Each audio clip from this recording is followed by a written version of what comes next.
खे सलाम सलाम सुन, मुझे सिंध खे सलाम सलाम सुन।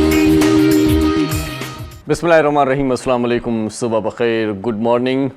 आऊं तव्हांजो पंहिंजो मेज़बान इरशाद जागीरानी तव्हांजे पंहिंजे प्रोग्राम सलाम सिंध में हाज़िर थी चुको आहियां। उम्मीद आहे तव्हां बिल्कुलु ठीकु ठाकु हूंदो, ख़ैरियत सां हूंदो, मज़े में हूंदो। मज़े में आयो न? हां न आयो न आयो त पोइ आऊं खिलाइण जे करे थो त अची वेंदो मज़े में। टेंशन वठण जी ज़रूरत न आहे। बसि ज़िंदगीअ में हिकिड़ी ॻाल्हि अॼुकल्ह अहम थी पई आहे, उहा इहा आहे त कम ते फोकस कयो, पंहिंजे कैरियर ते फोकस कयो, कमु घणो कयो, निंड घटि कयो, खाओ बि घटि। असां अॼुकल्ह इहे कम वरी वधीक था कयूं। नौजवान तबिके खे आउं ख़ासि तौर ते हिन वक़्तु मुखातिबु थियणु चाहियां थो, जेको सॼो ॾींहुं सुतो पियो आहे, ईअं सुतो पियो आहे, बसि ईअं सुतो ई पियो आहे। त उन्हनि खे चऊं था त हरभरू खटू न भञो माइटनि जो, कुझु न कुझु का न का शइ कयो। ऐं हिकु त सुता पिया आहिनि, ॿियो वरी खाइण पीअण जे मामले में पाण तमामु घणी जेका आहे न उबराइप बि करे वठंदा आहियूं, पाण शौक़ीन थी विया आहियूं खाइण जा। पोइ उहो नौजवाननि जे लाइ नथो चवां, ऐं ओवरऑल चवां थो सभिनी माण्हुनि सां इहा हालत आहे। असां माना खाधे जे कॾ हिक ॿिए खे धिका बि ॾींदासीं, हिक ॿिए सां विढ़ंदासीं बि सही, पर चवंदासीं त मानी ज़रूरु मिले। मानी न आहे छॾणी, को बि मौक़ो मानीअ जो न आहे छॾणो। पोइ भली ढिढ वधी वञे, पेट वधी वञनि, कोलेस्ट्रोल जो मसइलो थी वञे, ॿिया मसइला थी वञनि, तंहिं हूंदे बि पाण मानीअ खे न छॾींदासीं। सो इन सूरत हाल खे मद्देनज़र रखी करे हाणे पाण खे इहो करिणो आहे, थोरो पंहिंजो पाण एहतियात कंदासीं ऐं हरू भरू जा जेकी मौक़ा मिलंदा आहिनि उन्हनि खे बि मिस करे छॾियो त बहितर आहे। छो त पेट तव्हांजो पंहिंजो आहे, सिहत तव्हांजी पंहिंजी आहे।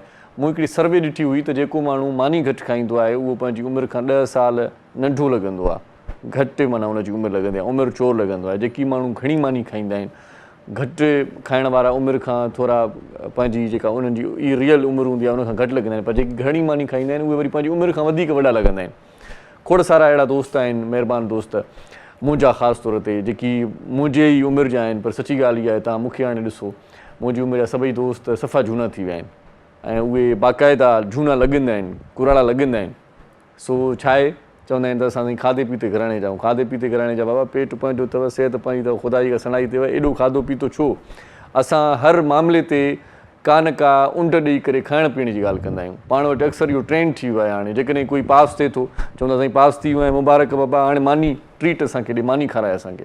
माना पास थियो मानी खाराईंदो। अदा कंहिंजी नौकिरी लॻी वई, चई वाह वाह साईं मुबारक अथई, मानी खाराए। ॿी का शइ न चवंदासीं, चवंदा मानी खाराए। जेकॾहिं कंहिंजी जॉब लॻी त चवंदासीं मानी खाराए। जेकॾहिं कंहिंखे घर में को ॿारु पैदा थियो आहे, काकी ॼाई, काको ॼाओ, चई साईं वाह वाह दावत थींदी, साईं मानी खाराए। जेकॾहिं कंहिंजी पघार वधी, चवंदा साईं मानी खाराए। जेकॾहिं माना कंहिंखे का नंढी हल्की फुल्की ख़ुशी मिली, चई साईं मानी खाराए। माना असां मानी मानी मानी रुॻो मानीर थी विया आहियूं, मसइलो इहो आहे। हाणे त वरी ईअं बि थिए थो त जेकॾहिं अलाह साईं माफ़ फरमाए, बसि हाणे जेकॾहिं को कांधी लाश बि खयूं था वञनि न, त उनजे भरिसां वेठल जेकी कांधमाणे ते आयल माण्हू आहिनि उहे बि उनजे गम में शरीक थियणु घटि ईंदा आहिनि। उन्हनि खे इहो उल्को न आहे त वीचारो वियो हलियो, यार दुनिया में ॾाढो सुठो माण्हू हो, घुमंदो फिरंदो, खाल पैदा थी वियो, असांजी दोस्तीअ में संगत में इंतज़ारु कंदा त हेॾे देॻ ॾे ॾिसंदा त मानी तयारु थिए थी, मानी तयारु थिए थी। इलाही माण्हू मां अहिड़ा ॾिठा आहिनि जेकी जॾहिं बि को अहिड़ो वाक़ियो थींदो आहे या फोतगी जी ख़बर थींदी आहे त ऐन टाइम ते न पहुचंदा, माना कुल्हे कांधी कोन थींदा, क़बर में लहद में लहराइण महिल न पहुचंदा, टीजे ते मानी खाइण लाइ ईंदा। माना चवंदा हाणे टीजे ते अॻु पोइ उन महिल वेंदासीं।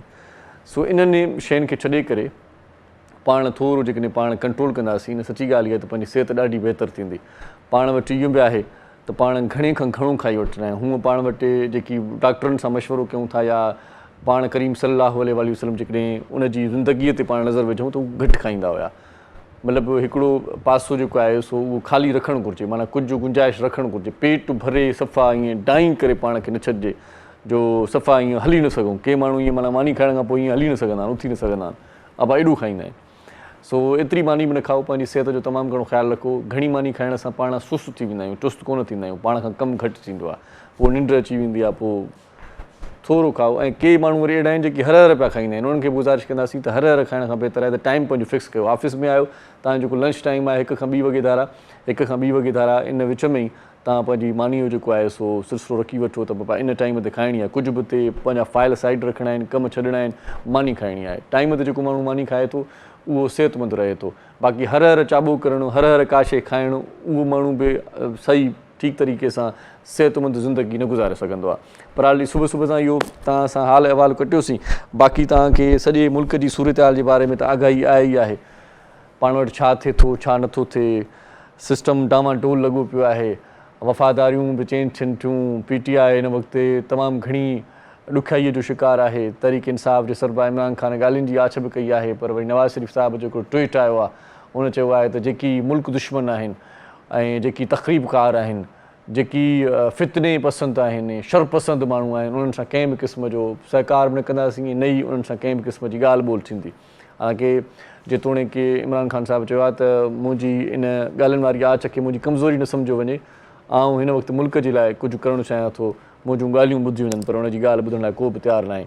सो हिन वक़्तु खोड़ सारा दोस्त सोशल मीडिया ते पंहिंजी पंहिंजी राय ॾेई रहिया आहिनि ऐं खोड़ सारनि दोस्तनि इहो बि फरमायो आहे त इमरान ख़ान साहिबु जेको रजब तैयब उर्दगान थियण जी कोशिशि करे रहियो हुयो ऐं वरी स्टाइल जेको आहे, अंदाज़ जेको आहे, अॼुकल्ह जेको हुनजो स्टाइल आहे उहो अल्ताफ़ भाई वारो थी वियो ऐं उनखां पोइ हू हुनजी जेका पार्टी आहे उहा सख़्ते में आहे। हिन वक़्तु पार्टी ॾेवालपणे जो शिकार आहे। पार्टी जा सभई माण्हू उनखे बारे बारे सां छॾे रहिया आहिनि। सिर्फ़ु ख़ान साहिबु वञी पाण हाणे पंहिंजी परेशानीअ में पाण ई रहियो आहे। सो ख़ान साहिबु पंहिंजो जानशीन बि मुक़ररु करे छॾियो आहे त मुंहिंजे गिरफ़्तारीअ जी सूरत में या मुंहिंजी नाअहलीअ जी सूरत में शाह महमूद कुरैशी साहिबु समूरा मामला संभालींदो, परवेज़ खटक साहिबु संभालींदो। बहरहाल ॾिसिजे त मुल्क में PTI जी पोज़ीशन कहिड़ी थी बीहे, अॻिते जी सूरत हाल छा थी थिए, छा थियण वारो आहे, छा न थियण वारो आहे, इन समूरे मामले ते सभिनी जो हिन वक़्तु ध्यानु आहे। हूअं त बजट बि पेश थियण वारी आहे, पर बजट ॾे कंहिं माण्हूअ जो बि हिन वक़्तु ध्यानु न आहे, शायदि सरकार जो बि ध्यानु न आहे। फ़िलहालु समूरा मामला हिकु पासे साइड थी विया आहिनि। इन खां सवाइ कल्ह ख़ुशीअ जी हिकिड़ी लहर बि हुई ऐं इहा हुई त समरत कुमार जेको आहे उहो कल्ह बाज़ियाब थी वियो। नंढड़ो बालक हुयो 8 सालनि जो ऐं उहो कंदकूट लॻ अगवा थियल हुयो, जंहिंजे करे पूरी जेका सिंध आहे असांजी उहा ॻणतीअ में हुई ऐं परेशान हुई, जीअ झुरी रहिया हुआ, अखियुनि में लुड़क अची रहिया हुआ। ऐं त हुनजी माउ जूं जेकी सदाऊं हुयूं, वीडियो क्लिप्स वसीले जेकी सोशल मीडिया ते वायरल थियूं, उहे ॿुधी करे सचुपचु त ऐं पाण बि मतिलबु हीअं हिमत ऐं हौसले ऐं कंहिं जज़्बे तहत दिलि चवे पई त आउं कुझु करे वठां, पर के ॻाल्हियूं वस में न हूंदियूं आहिनि। पर उनखां पोइ ॾिठोसीं पए अञा रंज ऐं ग़म हलियो पए सोशल मीडिया ते त अमजद शेख साहिबु शिकारपुर जो SSP उन नीगर खे बाज़ियाब कराए उनजे घर पहुचाए छॾियो आहे, जेका तमामु घणी सुठी ॻाल्हि आहे। इन खां सवाइ बि असां बस वारनि, आला अमलदारनि, SSPs खे ऐं तर जे वॾेरनि बाअसर माण्हू खे गुज़ारिश कंदासीं ऐं थाड़ेलनि खे बि गुज़ारिश कंदासीं त मासूम ॿारनि जो ख़्यालु कयो, ज़ाइफ़ाउनि जो ख़्यालु कयो, नंगनि जो ख़्यालु कयो, दंगनि जो ख़्यालु कयो। ॿेली धाड़ियल अहिड़े क़िस्म जा न हूंदा हुया अॻे। सो हिकिड़ो जेको आहे न, धाड़ियल जो बि को मयार हुजणु घुरिजे, किडनेपर जो बि हिकिड़ो मयार हुजणु घुरिजे। नंढड़ो मासूम बालक जेको आहे 8 सालनि जो, उनखे किडनेप करे, उनखे अगवा करे ऐं उनखां पोइ उन जूं ॿाहूं ॿधी करे उनखे मानी खाराइणु केॾो न अज़ियतनाक, शर्मनाक ऐं इंसानियत जे ख़िलाफ़ इहो अमल हुयो। बहरहाल ख़ैर सां समरत कुमार बाज़ियाब थी करे पहुची वियो आहे, जंहिंखां पोइ असां वञी सुख जो साहु खयोंसीं। इन खां सवाइ अॼु अख़बार छा थी चवे इन ते बि रोशनी विझंदासीं। रोज़ानी जीजल अख़बार कराची, हैदराबाद, सखर मां हिकु ई वक़्तु शाया थींदी आहे। हिन अख़बार जो chief editor doctor Abdul Karim Rajpur साहिबु आहे। हिन अख़बार जा सिफ़ा 8, क़ीमत हिन अख़बार जी सिर्फ़ु 30 रुपया आहे। अख़बार छा थी लिखे डिटेल में त कोन वरी ॿुधाईंदुसि तव्हांखे, कुझु सुर्खियूं तव्हांखे ॿुधाईंदुसि त अख़बार में छा छा लिखियलु आहे। अॼु अख़बार चवे थी त सूमर जो ॾींहुं आहे, 29 मई आहे, 2023 आहे। मुताबिक़ 8 ज़ुल्क़अद 1444 हिजरी। पाकिस्तान खे पोइ ते धिकींदड़ बेनक़ाब थी विया आहिनि। मुल्क ॾांहुं मेरीअ खे सां ॾिसण जी इजाज़त न ॾींदासीं नवाज़ शरीफ़। ऐं सिंध में डिजिटल आदमशुमारी ऐं धारी आबादकारी ख़िलाफ़ जसम जे सॾ ते शटरबंद हड़ताल, एतिजाजी मुज़ाहिरा, धरणा, गिरफ़्तारियूं ऐं तहरीक इंसाफ़ खे छॾींदड़ इमरान ख़ान जी ग़लतियुनि जो बार नथा खणी सघनि, ख़्वाजा आसिफ़ जो इहो चवणु आहे। ऐं हसास तनसीबुनि ते हमिलो कंदड़ कलबोशन खां घटि ते सज़ा जा हक़दार न आहिनि, घरू वज़ीर जो इहो चवणु आहे। ऐं शर्जीलनामे में मुंशवे थो त इमरान जी ॻाल्हियुनि वारी कमेटीअ जा अधु माण्हू ग़ाइबु आहिनि, तअसुब जी सियासत खे रद्द करियूं था। बिलावल भुट्टो जो बयानु आहे त पाकिस्तान खे एटमी ताक़त ठाहिणु शहीद ज़ुल्फ़िकार अली भुट्टो जो मिशन हो। ऐं इन खां सवाइ तारिक महमूदुल हसन PTI खां धार अॻुवाणनि जा तरीन सां राब्ता ऐं तरीन साहिबु पंहिंजी पार्टी अलॻि सां ठाहिण जी ॻाल्हि बि करे चुको आहे ऐं सलाह मशवरा इन हवाले सां हली रहिया आहिनि। कुझु वरी इहो बि चवनि था त हिकिड़ी ॿी बि पार्टी ठहंदी जेका तहरीक इंसाफ़ हक़ीक़ी जे नाले सां मंज़र आम ते ईंदी। ॾिसिजे त इन हवाले सां अॻिभराई कहिड़ी थी थिए ईंदड़ वक़्तु ॿुधाईंदो। ऐं घोटिकीअ में उबाश नौजवाननि पारां नारीअ खे अगवा करण जी कोशिशि, माउ क़तल, नीगरी ज़ख़्मी, लाश रखी क़ौमी शाहराह ते धरणो। ओ हो। ऐं इन खां सवाइ रजब तैयब उर्दगान तुर्की जो टियों भेरो सदर चूंडिजी वियो मुल्क में जशन। हाणे ॾिसो त टियों भेरो बि अवाम उनखे वोट ॾिनो आहे ऐं उर्दगान साहिब जी जेका पॉलिसी आहे उन मां हू मुतमिन आहिनि जेकी तुर्की जा माण्हू आहिनि। ऐं तुर्की में वरी ईअं बि थियो त ज़िलज़िलो जेको आयो या जेकी ॿोड़ वारी जेका सूरत हाल थी त उन में जेके ॿोड़ मुतासिर माण्हू हुआ उन्हनि खे नवां घर ठहिराए ॾिना विया ऐं उन्हनि खे चाबियूं बि हैंड ओवर थी वियूं। पाण वटि अञा इहो मसइलो न थियो आहे, मतिलबु पाण वटि अञा इहो मसइलो हल न थियो आहे, मसइलो थियो आहे पर मसइलो हल न थियो आहे। सो इहा हूंदी आहे लीडरशिप ऐं रजब तैयब उर्दगान हिकु भेरो वरी माना टियों भेरो सदर चूंडिजी वियो, मुल्क में जशन थी वियो आहे। ऐं सेक्रेटरी इतलात पारां डॉक्टर सीमी जमाली ते लालाणे ते सीमी जमाली जे लालाणे ते ॾुख जो इज़हार। इहा बि ख़बर कल्ह ॾाढी ॾुखाइती रिपोर्ट थी जिना अस्पताल में तमामु घणो अरसो रहंदड़ ऐं लीड कंदड़ ख़ासि तौर ते कोविड वारी सूरत हाल में सीमी जमाली साहिबा तमामु घणो पाण मल्हायो ऐं उनखे ॿाहिरिनि मुल्कनि जे सरबराहनि ॿाहिरिनि मुल्कनि जी मीडिया ऐं जेकी बि सिहत जा इदारा हुआ उन्हनि बि पास सारायो। पाकिस्तान में जिन जूं ख़िदमतूं कोरोना में कोविड में घणी हुयूं उन्हनि में सीमी जमाली साहिबा जो नालो बि हुयो। अछड़े थर में अलमनाक वाक़ियो, घर खे बाहि लॻण सां भाउ भेण सड़ी फोत। कराची में हथियारबंदनि जी फायरिंग, मुख़्तलिफ़ हादसा, 2 ॼणा क़तल, 3 ॼणा चीबाड़ जी फोत थी विया। इन खां सवाइ गोसपुर मां अगवा थियल नौजवान ते वहशियाणो तशदुद वीडियो वायरल थी वई आहे हुनजी।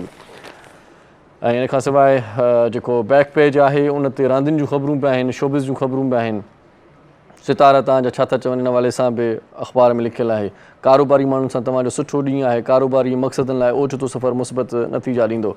ज़फ़र जसकाणी डायरेक्टर आहे असांजे प्रोग्राम जो, उनजो बुर्ज चवे थो त हिक ॿिए खे बहितर सम्झण लाइ तव्हांखे पंहिंजे महबूब सां वक़्तु गुज़ारण जी ज़रूरत महसूसु थींदी।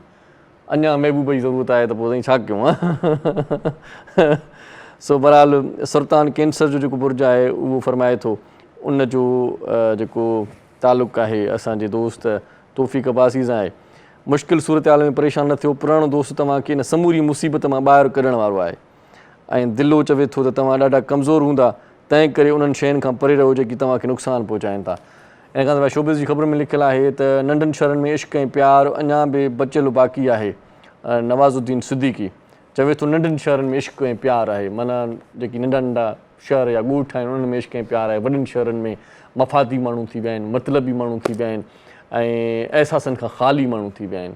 अख़बार पुराणी वांगुरु थी विया आहिनि, बसि का ख़बरचार न आहे। इन खां सवाइ नाटी जी तबियत ख़राबु हुजण सबबि आलिया भट्ट जो परॾेही दौरो मुलतवी, इहा ख़बर बि अॼोकी अख़बार में आहे। इन खां सवाइ एग्रीकल्चर इकानमी एंड ट्रेड ते बि कुझु ख़बरूं अख़बार रिपोर्ट कयूं आहिनि। अख़बार अॼु जेको एडिटोरियल लिखियो आहे, सिंध में तबाह थींदड़ फ़सुलनि लाइ पाणी मिलणु घुरिजे, इहो अॼोकी अख़बार जो एडिटोरियल आहे जेको कम जो आहे। ऐं डिजिटल लोकवीचार में मुख़्तलिफ़ दोस्तनि जा जेकी ईमेल्स जेकी राया पहुचंदा आहिनि उहे छपिया वेंदा आहिनि ऐं उनजे लाइ तव्हांखे ॿुधाए छॾियां त तव्हां बि हिन अख़बार में लिखी सघो था। उनजे लाइ तव्हां डिजिटल हैदराबाद @gmail.com इन ते तव्हां पंहिंजा जेकी आहिनि सनिया मोकिलींदो त तव्हांखे अख़बार तव्हांजे तहरीर खे छपे छॾींदी। इन खां सवाइ हिन अख़बार खे जेकॾहिं तव्हां इंटरनेट ते पढ़णु चाहियो था त उनजे लाइ बि तव्हांखे ॿुधाए छॾियूं त www.dailydigital.com इहा एड्रेस आहे। बाक़ी इन अख़बार खे तव्हां वेझे हाकर खां वठी बि सघो था ऐं वेझे कंहिं बुक स्टॉल तां वञी अख़बार खे तव्हां पढ़ी बि सघो था। अॼु ॾाढा सुठा महिमान आहिनि असांजे प्रोग्राम में। कचहरी थींदी कुर्ब वारी, मस्ती वारी, मज़ाक़ वारी, गॾु रहिजो, काॾे बि न वञिजो, आउं वठण वारो आहियां हिकु नंढड़ी साही, हीअं मोटी थो अचां, गॾु रहिजो, ॾिसंदा रहिजो पंहिंजो प्रोग्राम जो नालो आहे सलाम सिंध। मुझे सिंध के सलाम सलाम सिंध, मुझे सिंध के सलाम सलाम सिंध। सलाम सिंध में हिकु भेरो वरी तव्हांखे भलीकार चऊं था, ख़ुशि आमदीद। लख थोरा तव्हांजा, तव्हां क़ीमती वक़्तु ॾींदा आहियो, असांजे प्रोग्राम खे ॾिसंदा आहियो, पसंदि कंदा आहियो, इंट्रो ॾींदा आहियूं, उनखां पोइ मोटी ईंदा आहियूं त मौज़ महिमाननि सां तव्हांजो तारीफ़ कराईंदा आहियूं। महिमान ॾाढा सुठा मानाइता ज़बरदस्त महिमान आहिनि अॼु असांजे प्रोग्राम में। उन्हनि सां कचहरी कंदे ॾाढो मज़ो अचण वारो आहे ऐं मुंहिंजी इहा कोशिशि हूंदी आहे त प्रोग्राम खे थोरो चिल कजे, मस्ती मज़ाक़ वधीक हुजे त जीअं तव्हां बोर न थियो। राग रंग बि हूंदो असांजे प्रोग्राम में, कुझु वरी कम जूं ॻाल्हियूं बि हूंदियूं, सभई सिलसिला गॾु खणी हलंदासीं त जीअं तव्हांखे ॼाण बि मिले, मालूमात बि तव्हांखे पले पए ऐं तव्हां बोर बि न थियो, एंटरटेनमेंट बि तव्हांखे मिले। सो इन ॾिस में असां सां गॾु ॾाढो सुठो हिकिड़ो कॉमेडियन बि आहे, ॾाढो सुठो अदाकार बि आहे। सिंध टीवी ते हुनजा खोड़ सारा प्रोजेक्ट थियल आहिनि। ख़ासि तौर ते जॾहिं बि सिंध टीवी स्पेशल के ईद मुशाइरा कंदो आहे त उन में शाइरी बि ॾाढे ख़ूबसूरत तरीक़े सां पढ़ंदो आहे। इन खां सवाइ हुनजो पंहिंजो जेको अंदाज़े बयां आहे उहो बि कमाल जो आहे, पाण शख़्सियत बि कमाल जी आहे। असांजो त प्यारो दोस्त बि आहे। मां हुजत में ऐं मां पाण जाइप में हुन सां तमामु घणा भोग बि कंदो आहियां, दिलि में न कंदो आहियां छो त हुनजी दिलि वॾी आहे। हूअं त हुनजो ढिढ बि वॾो आहे, पेट बि वॾो आहे पर दिलि हुनजी तमामु घणी वॾी आहे। असां भलीकार चऊं था आज़म शेख साहिब खे। साईं कीअं आहियो? ज़बरदस्त इंट्रो करायो। ठीकु आहियो? ख़ैरियत आहे? तव्हां ख़बर अथव इन ॻाल्हि में साईं वणंदा आहियो, तव्हां खिलंदा आहियो पिया। पूरी सची ॻाल्हि बि कयव। ईअं न? हर ॻाल्हि में खिलंदा आहियो। मां हिकिड़े दोस्त खे चयो, मां चयो यार तोखे केॾा भोग थो हणां, तोखे माना बुरो नथो लॻे, तूं माइंड न कंदो आहीं? चई मूंखे सम्झ में न ईंदो आहे त मां माइंड छा कयां। इहे बि आहे पर खिलण सां उहे बि खून वधंदो। हा साईं, माण्हू खिले। ऐं असांजो मुंहिंजो बि कमु इहो हूंदो आहे त माण्हुनि खे खिलायां, जहान सॼो खिले। हा न साईं? हा साईं। ऐं खिलण में ख़र्च बि न आहे। ख़र्च बि न आहे। न, ॾाढी सुठी ॻाल्हि आहे त माण्हू खिले। परेशानियूं सभिनी सां आहिनि। डॉक्टर बि मशवरो इहो ॾींदा आहिनि त खिलंदा कयो, ख़ुशि रहो। अच्छा, खिलण सां वरी ॿी हिकिड़ी फ़ाइदे वारी ॻाल्हि आहे त दुश्मन ते बि तइमान आहे। परेशान थींदो त यार खिले थो, माना हीउ सुखियो आहे को। बिल्कुलु भले तव्हां ॾुखिया हुजो, बिल्कुलु पोइ बि खिलो। इहा ॻाल्हि सही आहे। ऐं हिकिड़े मुफ़क्कर बि ईअं चयो आहे त जेकॾहिं तव्हां खिलंदव त दुनिया तव्हां सां गॾु हूंदी, ऐं जेकॾहिं रोअंदव त अकेला रहिजी वेंदा। वाह वाह वाह। सो हाणे पाण अञा जेकॾहिं ॻाल्हाईंदासीं त अकेला ई रहिजी वेंदासीं, ॿिया महिमान आहिनि। सो ॿियो जेको असांजो दोस्त आहे ॾाढो सुठो, उहो बि गुफ़्तगूअ में ॾाढो ज़बरदस्त माण्हू लॻो मूंखे। पहिरीं मुलाक़ात हुई, के माण्हू ईअं ईंदा आहिनि त उहे छांइजी वेंदा आहिनि, के माण्हू ॾिसण सां ई बोर लॻंदा आहिनि, पोइ हुननि सां कचहरी कंदे दिलि चवंदी आहे त अलाए छा थींदो, मज़ो ईंदो अलाए न। पर के शख़्सियतूं अहिड़ियूं ईंदियूं आहिनि जेकी पाण वणाए वेंदियूं आहिनि, पाण पंहिंजो घरु ठाहे वेंदियूं आहिनि, पाण अची करे पंहिंजी साइथ, पंहिंजी सूरत जो जेको आहे सो दाबो करे वेंदा आहिनि। उन्हनि शख़्सियतुनि मंझां ई आहे। पाण हूअं त चेस्ट स्पेशलिस्ट आहिनि, पर गॾोगॾु शख़्सियत बि कमाल जी आहे। डॉक्टर तजम्मुल बेग मुग़ल साहिब सां गॾु आहिनि। साईं कीअं आहियो? साईं ख़ैरियत आहे? अल्हम्दुलिल्लाह मज़े में। तव्हांजी वॾी डॉक्टर साहिब सां मिली करे ईअं लॻो ॼणो याराणो आहे असांजो, पुराणी माना वाक़फ़ियत आहे को, असां कई साल ॼणो गॾु पढ़िया आहियूं। असल में तव्हांजो स्टाइल बि अहिड़ो ई आहे न साईं। ऐं वरी जीअं तव्हां आज़म साहिब खे चयो त साईं जो पेट बि वॾो आहे, मां साह बंदि करे वेठुसि कम अज़ कम मुंहिंजो नज़र न अचे। वॾी महिरबानी। सोबत जो असर आहे, दोस्त आहियो न पाण में। हा साईं, हल्का फुल्का कॉमेडियन लॻो आहे मूंखे। हा साईं, असां तव्हां खां सिखियो आहे। बसि ईअं खणी चऊं, हे त पंहिंजे वॾे भाउ खां सिखियो आहे, अकरम शेख साहिब खां। तव्हांखे ख़बर आहे त उहो बि जेको आहे वॾो कॉमेडियन ऐं वॾो अदाकार आहे। हा, अदाकार आहे साईं, सदाकार बि घणो आहे। सो साईं असांजो दोस्त बि आहे, शहर जो बि आहे, ऐं इतफ़ाक़ में मैट्रिक ते असां गॾु बि पढ़िया आहियूं। वाह वाह वाह वाह साईं वाह। इन ते असां कचहरी कंदासीं डिटेल में। असां सां वरी टीं जेका शख़्सियत आहे उहा ख़ूबसूरत शख़्सियत आहे माशाल्लाह। इन खां सवाइ पाण जेके आहिनि कन्वीनर आहिनि वुमेन एम्पावरमेंट एंड डेवलपमेंट जूं, ऐं गॾोगॾु खोड़ सारा ॿिया बि कम आहिनि उन्हनि जा। उहे उन्हनि खां ई पुछा कंदासीं त ॿिया कहिड़ा कहिड़ा कम कंदियूं आहिनि। ऐं पाण सोशल बि ॾाढियूं आहिनि, एक्टिव आहिनि। ऐं असांजे प्रोग्राम में पहिरियां बि अची चुकियूं आहिनि। जॾहिं पहिरियां आयूं त असां जनरल गुफ़्तगू तमामु घणी कईसीं। अॼु वरी यूनाइटेड नेशन पीस जो जेको डे आहे उन हवाले सां पाण कचहरी कंदासीं, उन सां ख़ुसूसी गुफ़्तगू उन सां बि हूंदी असांजी। असीं भलीकार चऊं था, उरूज फातिमा असां सां गॾु आहे। कैसी हैं जी? ठीक है, वालेकुम सलाम जी। ठीक, अल्लाह का शुक्र। बहुत शुक्रिया कि आपने अपने इस प्रोग्राम में मुझे दावत दी, मधु किया, बहुत अच्छा लगा। आपका शुक्रिया कि आपने टाइम निकाला हमारे प्रोग्राम में आई, प्रोग्राम को रौनक बख्श दी भाई। इन खां सवाइ असां गॾु ॾाढो सुठो फनकार बि आहे, ऐं कलाम असां विच विच में जॾहिं ॾिसंदा आहियूं त प्रोग्राम में थोरो झोल पैदा थियण वारो आहे, ऐं बोरियत जो अहसासु जॾहिं थींदो आहे त पोइ फनकार खे चवंदो बाबा हाणे पंहिंजो वारो वॼाए। सो असां सां गौस बख्श साहिबु अबड़ो आहिनि, उहे बि असां सां गॾु आहिनि। उनखे असीं भलीकार चवंदा। साईं कीअं आहियो? ठीकु आहियो? वॾी महिरबानी। साईंदार साहिबु तव्हां सां गॾु आहे, उनखे बि असीं भलीकार चऊं था। यकतारो खयूं बाक़ाइदा पंहिंजे ईअं खणी चऊं त सही तरीक़े सां, जोश जज़्बे सां, सरशाद थी करे, महिनत सां हिते असांजे प्रोग्राम में परफॉर्म कंदो। इन खां सवाइ ॾाढो सुठो असां सां मौसीकार फ़नकार सिंध जो असांजो साथी गरबाती उस्ताद बादल भाई असां गॾु हूंदा, उनजी वॾी महिरबानी। असां साईं वॾी महिरबानी लख तोरा। इन खां सवाइ मोहम्मद अली साहिब जी वॾी महिरबानी। मोहम्मद अली साहिबु 2 ॾींहं मोकल खां पोइ ख़ासि माना ईअं खणी चऊं त चहिरे मुंहिंजो निखार अची वियो आहे, ख़ूबसूरत थी पियो आहे माशाल्लाह, चश्मे बदूर। साईं वॾी महिरबानी। सो उरूज फातिमा साहिबा, आज का जो डे है इस पे क्या कहेंगे आप? आज का जो डे है इंटरनेशनली जो हम सेलिब्रेट कर रहे हैं पीस के हवाले से, यूनाइटेड नेशन ने काफ़ी सारी कंट्रीज़ इकट्ठा हुई और ये 29 मई को हम ये प्रमोट कर रहे हैं कि प्रोग्रेस हो इसकी, कि जी पीस मेकिंग सारी कंट्रीज़ मिलके करें। सही सही। तो ये पीस, अमन जिसे हम कहते हैं, अमन एक ऐसी चीज़ है जो कि होनी चाहिए, और जितनी भी कंट्रीज़ हैं अगर उनमें आपस में यकजहती नहीं होगी, अमन नहीं होगा, ज़हनी हम आहंगी नहीं होगी, तो हम लोग तरक्की नहीं कर सकते। और किसी भी कंट्री की तरक्की के लिए और इंटरनेशनली इस डे को सेलिब्रेट करने के लिए बहुत ज़रूरी है कि हम पीस मेकिंग जो है उसके ऊपर काम करें और पीस मेकिंग जो है वो कहना चाहिए अमन सलामती को जो है वो हम प्रोग्रेस दें। और यूनाइटेड नेशन ने काफ़ी सारी कंट्रीज़ को इकट्ठा किया और उन्होंने जो है वो इस प्लेटफॉर्म पे एक यूनाइटेड तौर पे इस अमल को लेके आए कि जी तमाम जो कंट्रीज़ हैं उनके अंदर यकजहती हो और पीस को प्रमोट किया जाए, अमन और सलामती के पैगाम को प्रमोट किया जाए। सही सही सही टेबल टॉक की जाए बजाय इसके कि आप कहें कि हम अच्छा, जंगों वो की बता तरफ दिया आपने कि जाए। पीस का मतलब क्या होता है। हम तो भाई ये केक रस और पीस और लेग पीस को ही जानते हैं बस, और कोई पीस नहीं जानते, लेकिन ये पीस अमन की बात हो रही है। लेकिन स्टैंडिंग अलोन हम वी कैन नॉट सक्सीड। सही।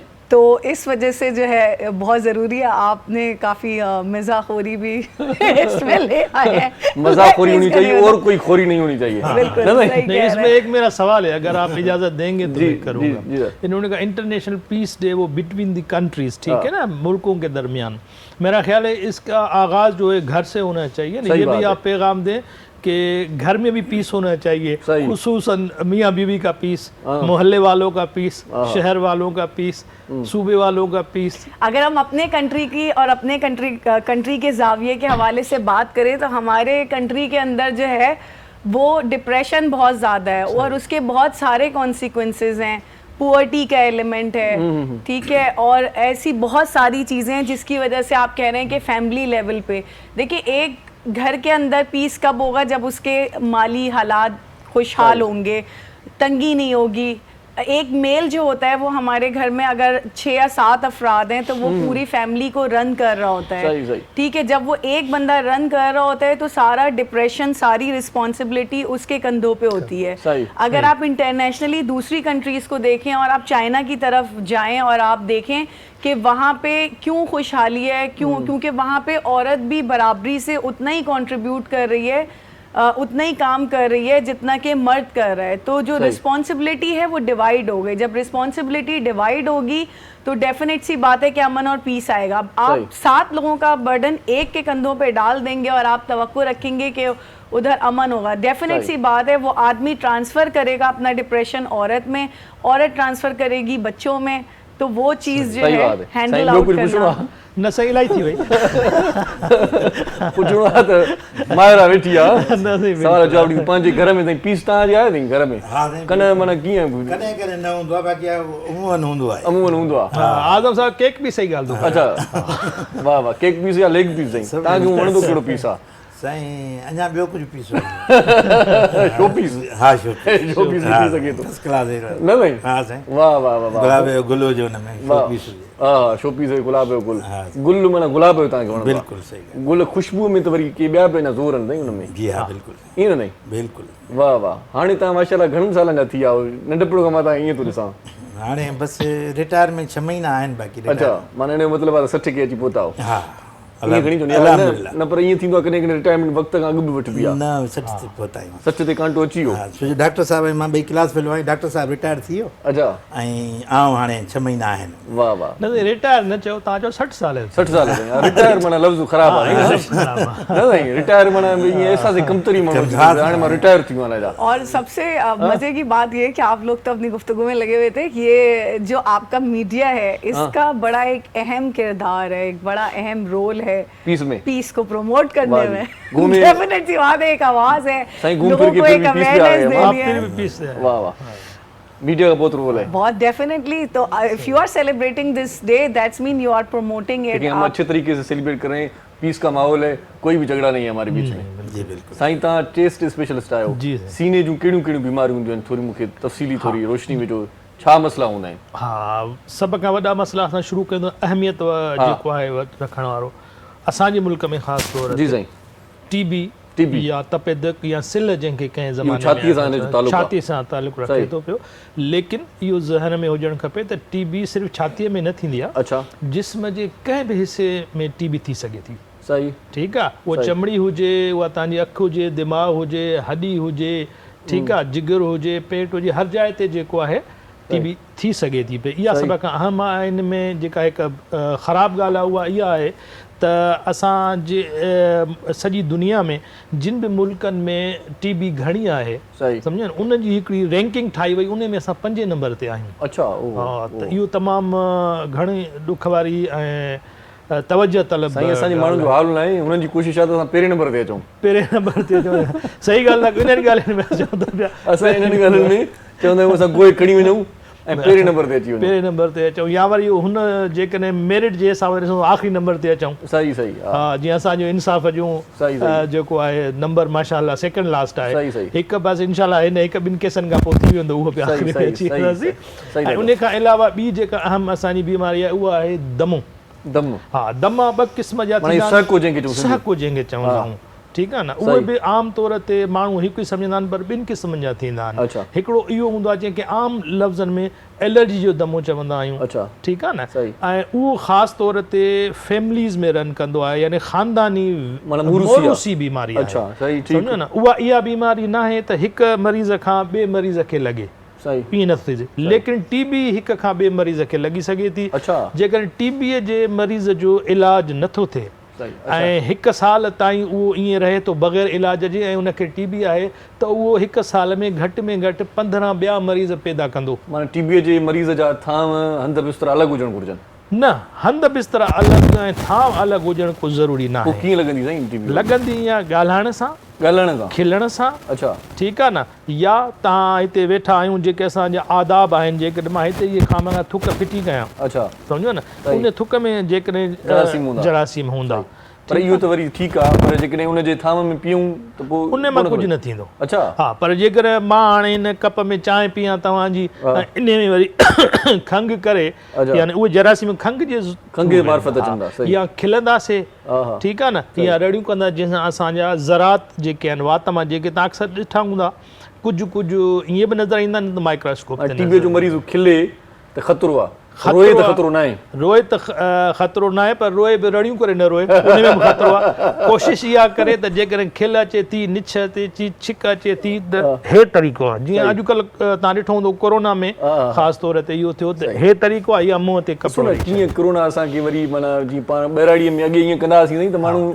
असांखे चवंदा गिदड़ो आहे, हाणे माना इहे सुठाई में शामिल थी विया, ठूठ सां पाण ईअं कयूं था त माण्हू चवंदा यार फज़ीलत वारो भलो माण्हू आहे। ॻोठ में ईअं कंदा हुआसीं, चवंदा वॾो को यार गिदड़ो आहे, यार इहे सम्झो कोन अथसि, किथे थो वञी करे साफ़ करे। उहो चवंदा न तारीख़ वरजाईंदी आहे पाण खे, तारीख़ अदब इहो सभु जेको आहे। चए थो पढ़िया लिखिया अजाया, हर शइ हाणे अंगूठे ते थी वई आहे, माना बायोमेट्रिक बि साईं, ATM बि, त ॿियूं शयूं बि साईं, जिते किथे थंब थो लॻे, चई पढ़ियासीं पोइ वरी अंगूठे जी ज़रूरत पई। तव्हांजी ॻाल्हि खे पहिरियों चवंदा यार पढ़ियल लिखियल कोन थी, अंगूठे छाप आहे, हाणे सभु कुझु आहे अंगूठो छाप, सभु कुझु अंगूठे। हाणे त मोबाइल अथई, माना जेको आहे तव्हां मोबाइल बि अंगूठे ते था खोलो। बिल्कुलु सही। सो बहरहाल हाणे फनकार वेठो आहे, सो हुनखे पाण ॿुधूं। ॾाढो सुठो कलाम ॻाइण वारो आहे। उर्दू जी सिंधी समझ में नहीं आएगी, लेकिन फिर भी आ रही समझ में। सिंध के ये तो आपने डरा दिया भाई, आपकी कोई गिला नहीं कर सकता। मेहमान नवाज। अच्छा, मेहमान नवाज है सारे जी, पॉपुलर हुआ है ना आजकल। पॉपुलर हुआ है जी, हम बहुत मेहमान नवाज है माशाल्लाह। 1 कप चाय का और पियेंगी? बिल्कुल। चलें।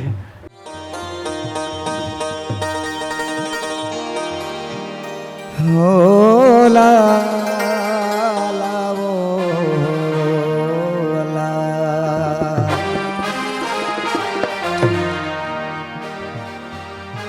रड़ी रड़ी रात्यां ॾींहां मुत नेणे वहायो मुनीर,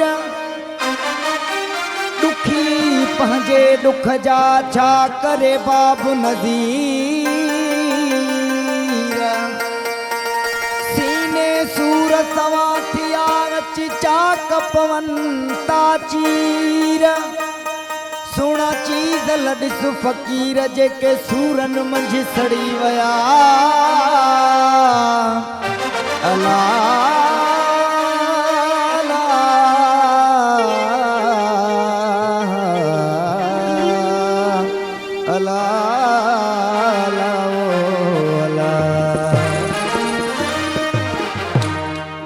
लुटियल दिल पई फुरजे गणतिन में नगार यार, लुटियल दिल पई फुरजे गणतिन में नगार यार, गणतिन में नगार यार।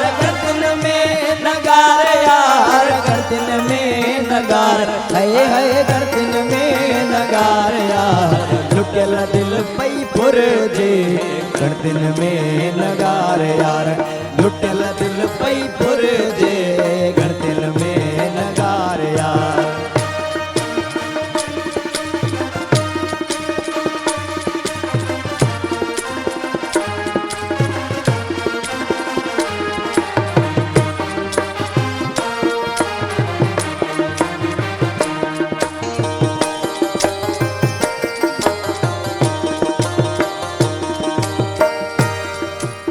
तेरा डाढ़ करे वया तेरा डाढ़ करे वया तेरा डाढ़ करे वया तेरा डाढ़ करे वया तेरा डाढ़ करे वया तेरा डाढ़ करे वया तेरा डाढ़ करे वया तेरा डाढ़ करे वया तेरा डाढ़ करे वया तेरा डाढ़ करे वया के चिन कैया है कार यार के चिन कैया है कार यार लुटल दिल पई फुरजे गणतिन में नगार यार लुटल दिल पई फुरजे गणतिन में नगार यार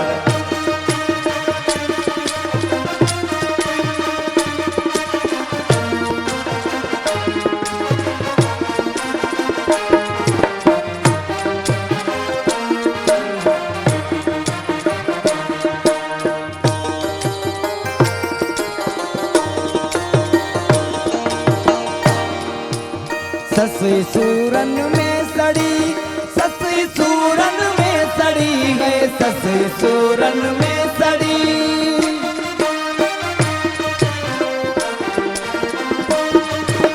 ससुई सूरन में सड़ी ससुई सूरन में सड़ी है ससुई सूरन में सड़ी ओ ससुई सूरन में सड़ी पुनल थियड़स धार यार पुनल थियड़स धार यार लुटियल दिल पई फुरजे गणतिन में नगार यार लुटियल दिल पई फुरजे गणतिन में नगार यार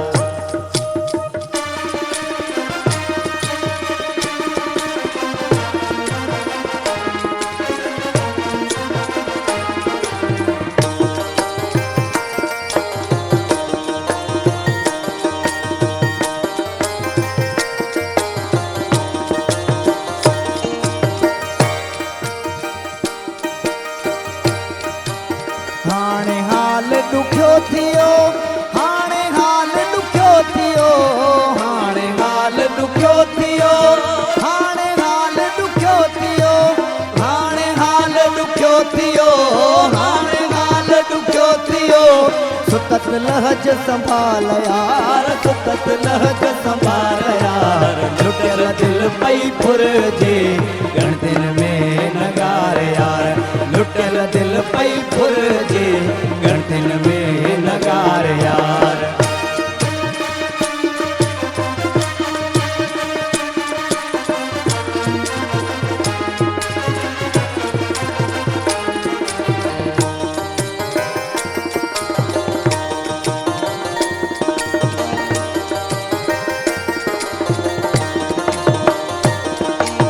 चीज़ल पियो तचखे में चीज़ल पियो तचखे में ओ चीज़ल पियो तचखे में चीज़ल पियो तचखे में चीज़ल पियो तचखे में ओ चीज़ल पियो तचखे में सूरन में खणी पार यार सूरन में खणी पार यार लुटियल दिल पई फुरजे गणतिन में नगार यार लुटियल दिल पई फुरजे गणतिन में नगार यार गणतिन में नगार यार गणतिन में नगार है गणतिन में नगार यार गणतिन में नगार मौला गणतिन में नगार यार लुटियल दिल पई फुरजे गणतिन में नगार यार लुटियल दिल पई फुरजे गणतिन में नगार यार वाह साईं वाह वाह वाह मां हमेशह चवंदो आहियां त हीअ जेके सुफ़ियाणा ॿोल हूंदा आहिनि इन्हनि ॿोलनि खे ॿुधण ताईं महज़ूर न रखिजो इन्हनि खे सम्झिजो बि सही सम्झण खां पोइ तव्हांखे ज़िंदगी जी राह मिलंदी रस्ता मिलंदा घस मिलंदा ऐं तव्हांजी ज़िंदगीअ में जिते अंधेरो आहे उते रोशनी अची वेंदी। हिते हिकिड़ो शॉर्ट कमर्शियल ब्रेक वठूं था, गॾु रहिजो, काॾे बि न वञिजो, ॾिसंदा रहिजो पंहिंजो प्रोग्राम सलाम सिंध। मुझे सिंध के सलाम सलाम सिंध, मुझे सिंध के सलाम सलाम सिंध। सलाम सिंध में हिकु बार वरी तव्हांखे भलीकार चऊं था, ख़ुशि आमदीद। तव्हांखे तमामु घणो मज़ो ईंदो असांजे प्रोग्राम में, ईंदड़ जेकी बि लम्हा गुज़रंदा। आज़म शेख साहब माशाल्लाह तव्हां न्यूज़कास्टर बि आहियो। जी हा बिल्कुलु। या रहिया आहियो, ब्रॉडकास्टर बि रहिया आहियो, आहियो या रहिया आहियूं। उन्हनि सां रेडियो ते हूंदो आहियां मां। रेडियो ते तक़रीबन मूंखे 39 साल थी विया। 39 साल रेडियो ते? हा, रेडियो सां जेका वाबस्तगी आहे मुंहिंजी। मां नंढी लाकू काका हुयो, बेबी हुयो त वियो छा? यूनिवर्सिटी में मां पढ़ंदो हुउमि। अच्छा। ऐं उन टाइम में असां यूनिवर्सिटी में इंटर थियासीं त उस्ताद रेडियो पाकिस्तान ख़ैरपुर में इफ़्तिताह थियो। 49 साल तव्हांखे रेडियो थी विया?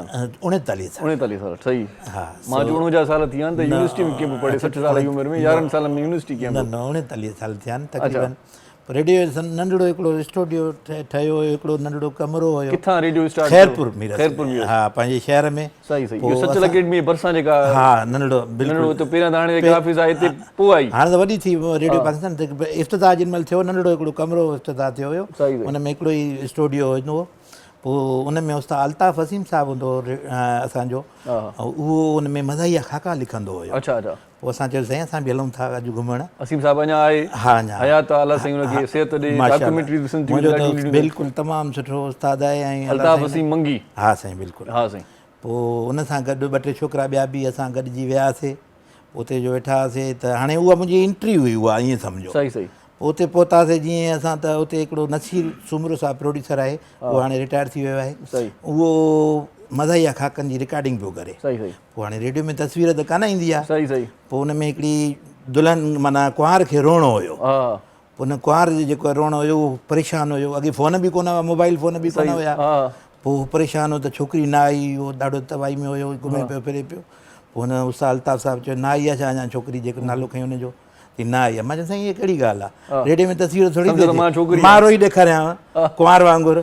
चई तूं रोअंदे? चई हा बिल्कुलु मां रोई ॾेखारियां। चई हल भला स्टूडियो में ईअं माइक ते, माइक जो रुन में। उन महिल सना बि वियासीं, नंढड़ा बि वियासीं। ऐं जेको आहे सो यूनिवर्सिटी रोड तव्हां पहिरियां ॿुधाए चुका आहियो, पर वरी बि ॿुधायो, फरमाइश थी आहे। हा। चई माना रो। चई हा, त पोइ उन हवाले सां पोइ कुंवार जा रुन में उन दौर में 20 रुपए जो चेक उन महिल ॾिनो रोअण ते। हा, 20 रुपया यूनिवर्सिटी में उन टाइम वॾी ॻाल्हि। हाणे त खिलण ते बि कोई नथो हाणे। पोइ उन में जेको आहे सो उहा मुंहिंजी एंट्री हुई। पोइ उहो पास थी वियुमि। पोइ प्रोड्यूसर मूंखे ऑफर कई त हाणे तव्हां मज़ाहिया ख़ाका कंदो। हिनखे रोआर यार माना छा छा? हा, रोहन बिल्कुलु आहे। कुंवार जो दर्द महसूसु कर। कुंवार वारो दर्द। हा, सम्झो था। अॼुकल्ह रोअन काथे थियूं, अॼुकल्ह त ख़ुशी ख़ुशी थियूं वञनि। जेके बि जेकॾहिं का रोए बि थी न, उनखे वरी पोयों माइट चवंदा हुआ जल्दी जान मेकअप बि ख़राब थी वेंदो न। इन करे रोअण इन करे में थियूं त मेकअप महांगा थी। महांगा थी साईं माना ब्राइडल मेकअप अॻे त मोकिलण, हाणे त वरी साईं अॻे त मोकिलण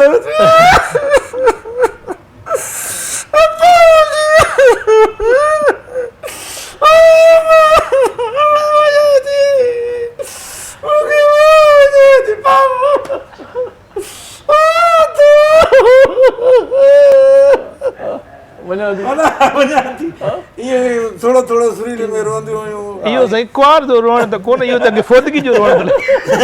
कुंवार ई रहंदी साईं। साईं कुंवार जे लाइ फोदगी थी माइट मिट उन जा बसि उन सम्झ त सभु। हा, पोइ इन हवाले सां जेको आहे सो अॼुकल्ह कुंवारूं नथियूं रोअनि। अॼुकल्ह मर्द था रोअनि साईं, जेको वठी थो वञे उहो थो रोए।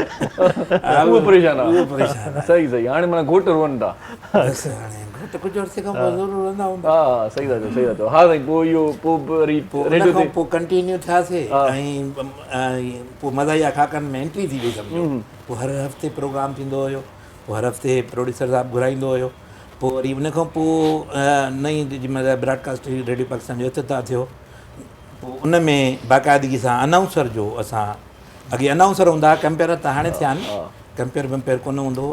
सिर्फ़ु चवंदो ही रेडियो पाकिस्तान बसि। हा, प्रोग्राम ॿुधूं था फलाणो। हा, फरमाइश प्रोग्राम कंदा हुआसीं।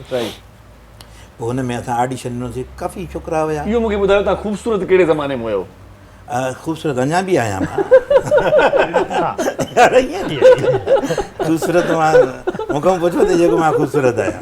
न वधीक कहिड़े ज़माने में ख़ूबसूरत आहियो मां हाणे वधीक थी पियो अच्छा। हा फर्स्ट क्लास अञा वधीक थींदो वेंदो माना शुरू खां वठी ईअं गडड़ू टाइप हा बिल्कुलु ईअं सुला मतर सभु ईअं खानदान में ईअं बिल्कुलु न खाधे पीते घराणे सां तालिक आहे शेख फैमिली हूअं ई माशाल्लाह सही सही उन हवाले सां सही सो माशाल्लाह अल्लाह ऐं साईं ॿियो वरी असांजो कमु बि आहे सॼो ॾींहुं ऑफिस में जेको बेकार आहे कमु ठाहियूं एसी पियूं हलंदियूं आहिनि मथां उन हवाले सां बि को एसी बि हले थी पोइ पघर तव्हांखे घणा छो ईंदा आहिनि माना पघर चवंदा आहिनि डॉक्टर चवंदा आहिनि सिहत जे सिहत जी हवाले निशानी सां आहे घणा पघर बि सिहत जी निशानी न आहे बट ठीकु आहे कॉल वठूं था हिकिड़ी अस्सलाम वालेकुम वालेकुम सलाम जी बाबा केरु पिया ॻाल्हायो नेम गोरो ॻाल्हायां जी छा चवणु चाहींदो प्रोग्राम ॾिसो पिया जी प्रोग्राम ॾिसूं पिया हिन हा त प्रोग्राम में कंहिंसां ॻाल्हाईंदो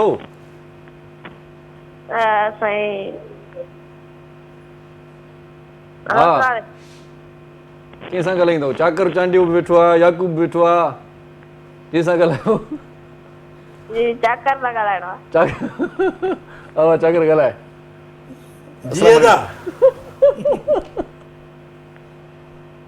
हा भाउ ॻाल्हाए थो चाकर ॻाल्हाए थो हुकुम कयो बसि हाणे प्रोग्राम ॾिसियो मां ख़बर त हुजे न केरु केरु वेठा केरु केरु वेठा आहिनि हुनखे ख़बर ई न आहे का हा त ईअं अची कॉल कई अथई भॼी वियो चाकर नंढो ॿार हुयो लॻे थो नंढो ॿार हुयो कॾहिं कॾहिं कॉल ईअं लॻी वेंदी आहे जी हा बिल्कुलु आप कब रोती हैं ऐसे रोने का सवाल पूछना चाहिए रोना मेरे ख्याल से हिस्सा है जिंदगी का रोते हैं सब रोते हैं मर्द भी रोते हैं औरतें भी रोती हैं ख़वातीन रोती हैं अच्छा एक थोड़ा सा हर किसी की एक पर्सनालिटी जो होती है ना वो डिफरेंट होती है कुछ लोगों को फौरन से छोटी छोटी बात पे रोना आ जाता है कुछ थोड़ी मेरी तरह बहुत सख्त होते हैं जिनको रोना नहीं आता अच्छा अगर मुझे मतलब बुरा फील ज़रूर होता है बट ये कि अल्लाह ताला ने थोड़ा सा सेल्फ कंट्रोल या कह लें स्ट्रॉन्ग कुछ फीमेल्स को अल्लाह ताला ने किया है सही तो उसमें से मैं शायद एक हूँ कम आता है लेकिन अगर आता है तो नमाज में लाइक मैं किसी के सामने नहीं रो सकती अच्छा कोई बड़ी खबर खतरनाक किस्म की कोई वाकया कोई सुन लें मुझे जैसे ये मीडिया के अंदर न्यूज़ चल रही होती हैं और कहीं बॉम्ब ब्लास्ट हो गया खून है ये चीज़ें मैं देख नहीं सकती अच्छा शादी के दिन रोई थी आप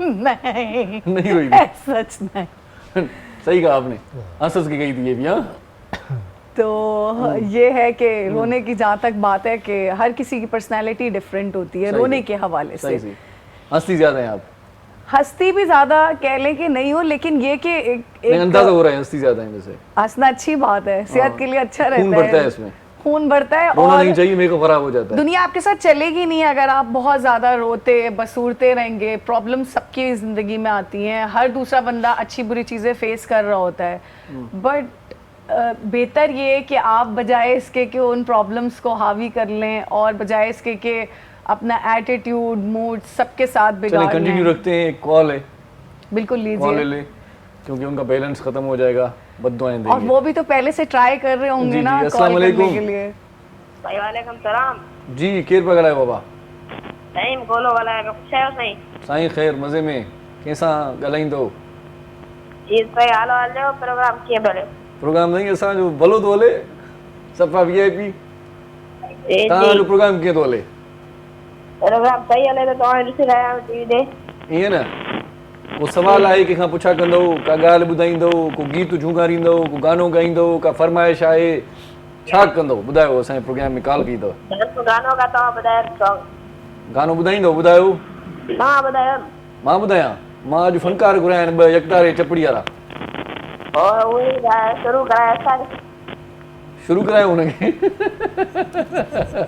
हलो ठीकु आहे थोड़ी देर में शुरू करायूं था उन्हनि खे थोड़ी देर में शुरू करायूं था वरी महिरबानी तव्हां कॉल कई हाँ जी हम क्या बात कर रहे थे हम रोने पे बात कर रहे थे तो रोने की बात यह है कि मर्दों को भी तो रोना आता है बहुत रोते हैं मर्द खुदा की कसम आजकल मैं देखती हूँ मर्दों के अंदर जो नहीं आजकल मर्दों के अंदर जो आदतें या खसलतें पाई जा रही है वो थोड़ी थोड़ी फीमेल ट्रेट्स ज्यादा मौजूद हो गए मुझे लगता है कि सख्त हो गई है ना देखिए आप संग दिल हो गए हैं चल रहा है उनको पता ही नहीं कि भाई एहसास क्या होते हैं फीलिंग क्या होती है एहसास और फीलिंग्स अपनी जगह है फीलिंग के साथ खेलना शुरू किया उन्होंने अब मर्द रो रहे हैं परेशान हो गए बेचारे। हाँ? ये तो सरासर एक इल्जाम हो नहीं, गया। इल्जाम जो नहीं है। आप आपने अभी कह कहा रहे हैं। खुद के मर्द देखिए, ज्यादा हो रहे हैं। औरतें एम्पावर अगर हो रही हैं, इंडिपेंडेंट हो रही हैं, तो जाहिर सी बात है उनको स्ट्रॉन्ग माशरे में निकलना है, चीज़ें करनी है।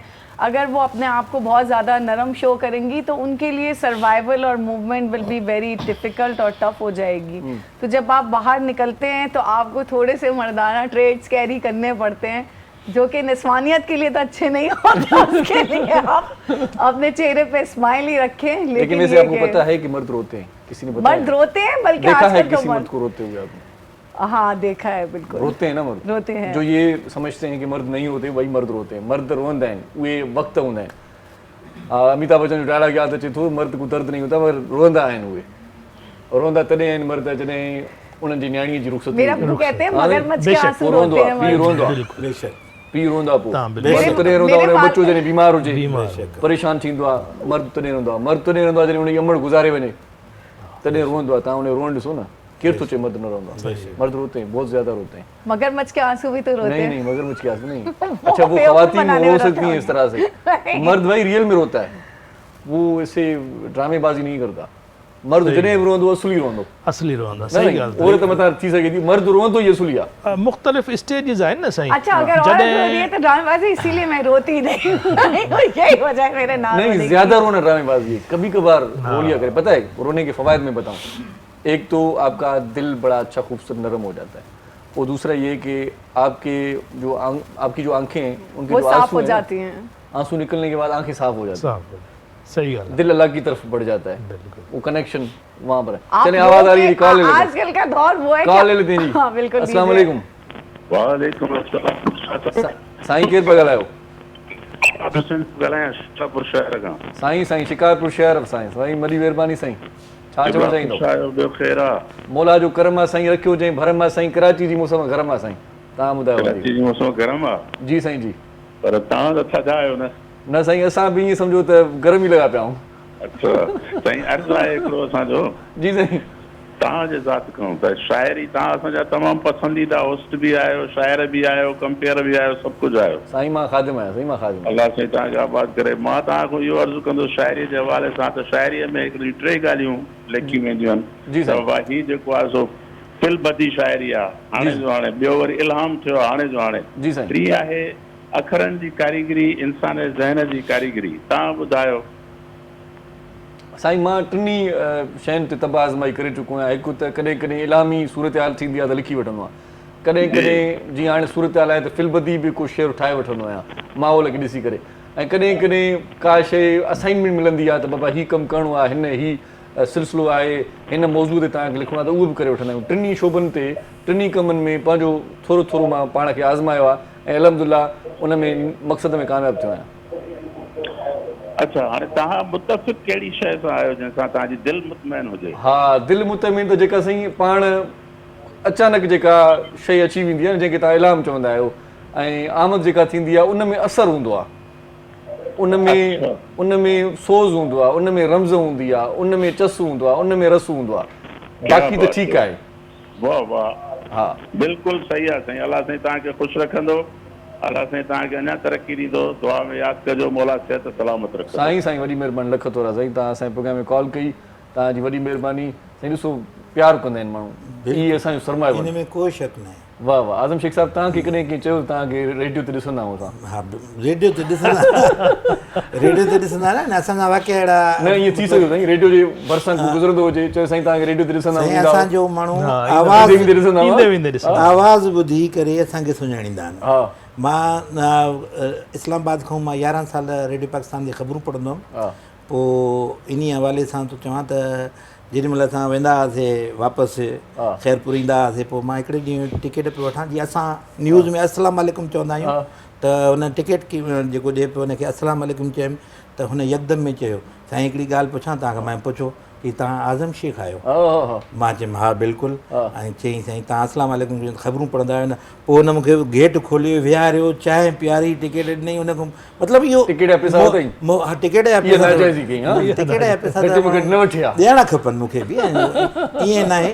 मतिलबु मोहबत हुननि जी जेका तव्हां ॻाल्हि कई, त जेको अवाम ॿुधे थो, मोहबत जेका आहे न उन्हनि जी उहा कमु थी अचे। वाह वाह वाह। माण्हुनि जी जेका मोहबत आहे प्यार आहे जीअं तव्हां सां कनि था अहिड़े तरीक़े सां जेको रेडियो ॿुधे थो असां मां प्रोग्राम कंदो आहियां, अॼु बि मुंहिंजो 7 खां 8 ताईं मुंहिंजो प्रोग्राम हूंदो सही आहे सही। सुरही सांझ, अच्छा। उहो तव्हां कॾहिं अचो, तव्हां महिमान थी अचो हुते मूंसां ज़रूरु, शाम जो ज़रूरु, बि अचो त तव्हां ॾिसो हुते केतिरा फरमाइशूं थियूं अचनि, केतिरा बिल्कुलु मैसेज सही। मूंखे अंदाज़ो आहे रेडियो जो जेको मदाह आहे न उहो अॼु बि आहे। अॼु बि आहे बिल्कुलु। ऐं रेडियो ते अनाउंसर हुजे, कंपेयर हुजे, उनजो आवाज़ु तमामु घणो मशहूरु हूंदो आहे।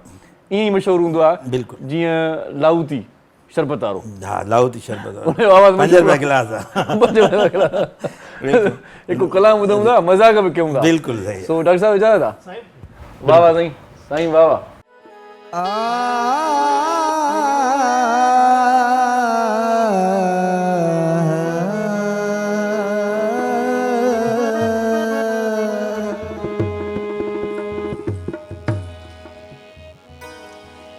ख्याल वञी उते अड़ियो जिथे आदम नाहे मला,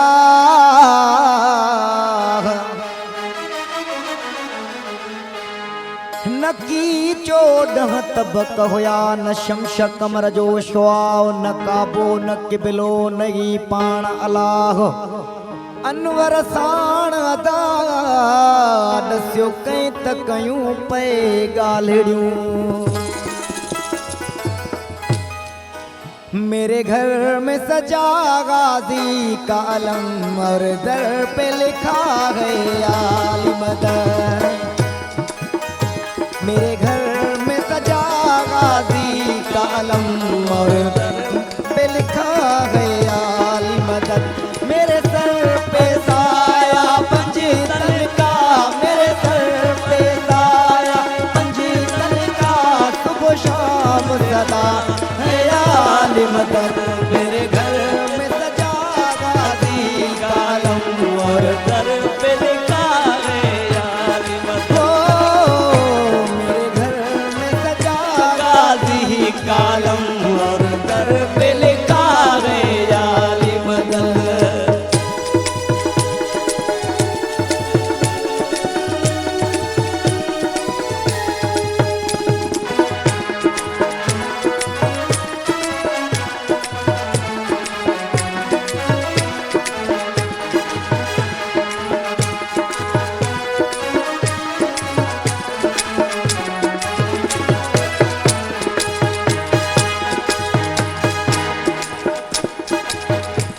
मेरा है अली ईमान, अली है मोमिन की पहचान अली।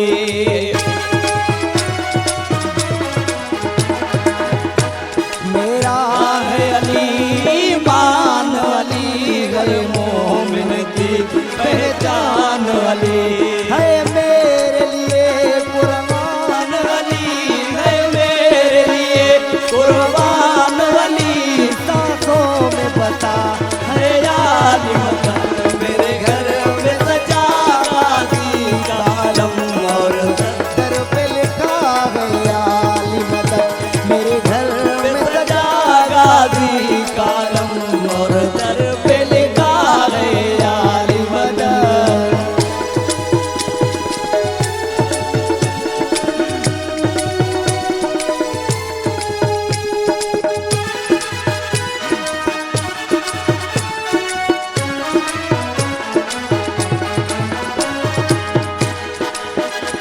है वलियों का सरदार अली, कर डूबी कश्ती पार अली।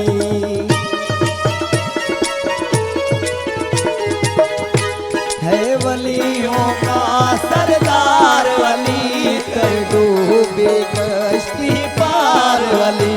जब मुश्किल कोई आन पड़ी, जब मुश्किल कोई आन पड़ी, मैंने तो कहा है आली मदद। मेरे घर में सजा गाजी का अलम और दर पे लिखा है आली मदद। ओ मेरे घर में सजा गाजी का अलम और दर पे लिखा है आली मदद।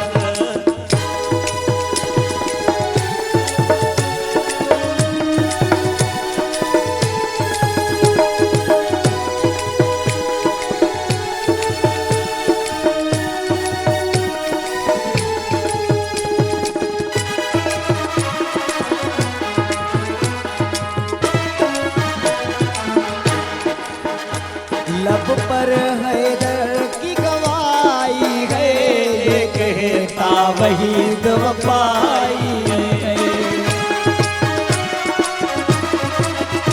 जब पर हैदर की गवाही है ये कहता वहीद वफाई है।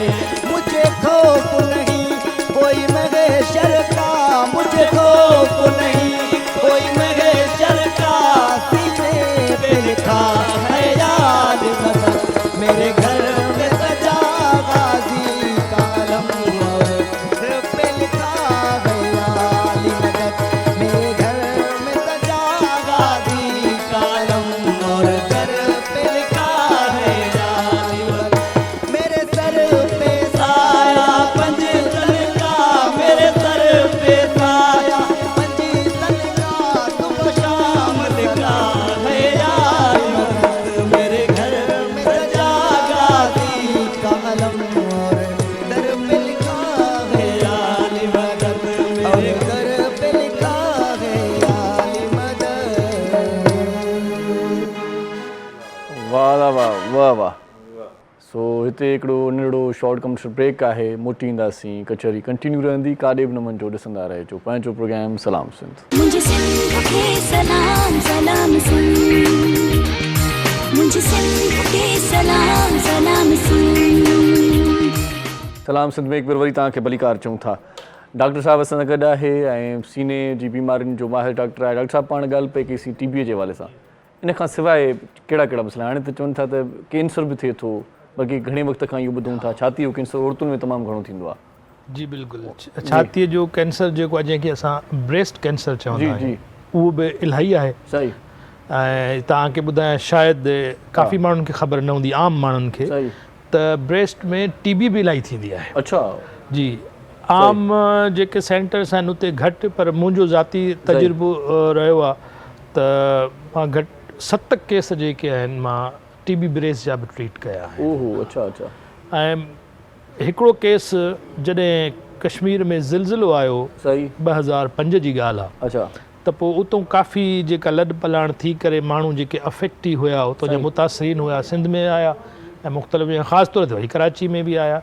त उतां हिकिड़ी नौजवान छोकिरी हुई, उन वक़्तु मां सिविल हॉस्पिटल में हूंदो हुउसि कराची में, त उन खे कन में हिते इन्फेक्शन बि हुयो ऐं कन खाधल बि हुयुसि, उतां पस बि अचे पई, उहा काफ़ी डॉक्टर वटि वई हुई। अच्छा अच्छा। त पोइ उते मूं वटि आई त मां उन जो हिकिड़ो टेस्ट करायो, जंहिंमें उन कन जी बि टीबी निकिती, जेका कि मुंहिंजी मां पंहिंजे कंहिं उस्ताद खां बि कंहिं सीनियर कलीग खां बि कॾहिं इहो न ॿुधो आहे। लेकिन उन जी जेका उहा बि टीबी ऐं माशाल्लाह फर्स्ट क्लास ट्रीटमेंट खां पोइ बहितरीन थी वई। इहो हिकिड़ो मेरेकल आहे टीबीअ जे इलाज जो। त स्ट्रेचर ते माण्हू खणी ईंदा आहिनि, विदिन 1 मंथ, 1 महीनो जेकॾहिं मुसलसिल दवाई सही नमूने सां खाए त उहो माण्हू उथी करे वेंदो आहे, उन जा घर वारा बि उनखे न सुञाणींदा थी, उहो ई साॻियो ई मरीज़। हाणे त इलाज मुमकिन आहे न, पहिरियां त खणी शुरूआती ॾींहंनि में न हूंदो, हाणे त 6 महीना घणो कोर्स आहे साईं टीबीअ। हा, अॼुकल्ह जेको आहे 6 महीननि जो कोर्स आहे, ठीकु आहे न। शुरू थियो 2 सालनि खां, वरी साल, वरी 8 महीना, वरी 6 महीना, ऐं हाणे इन ते हले थो पियो त इन खे अञा 4 महीना कयो वञे, छो त 6 महीननि जो इलाज बि अॼुकल्ह जे हिसाब सां तव्हां ॾिसो था पिया, कंहिंखे को इन्फेक्शन थिए थो पियो, डॉक्टर उनखे हफ़्ते जी दवा लिखी ॾिए थो, 3 ॾींहंनि में ठीकु थो थिए, 4थे ॾींहुं दवा बंदि थो करे छॾे। त इहो आसान न हूंदो आहे। त दवा मूंखे अलामतूं थोरियूं ॿुधायो, खंघि त खणी ठीकु आहे, नॉर्मल बि थींदी आहे, ख़बर कीअं पए त हिनखे टीबी वारी खंघि आहे? जी बिल्कुलु, हाणे हिकिड़ो इंटरनेशनल स्टैंडर्ड आहे, बैन अल-अक़वामी WHO जो ऐं उन्हनि जो स्टैंडर्ड आहे त असां कंहिं माण्हूअ खे असां टीबीअ जो शक ज़ाहिर करे सघूं था।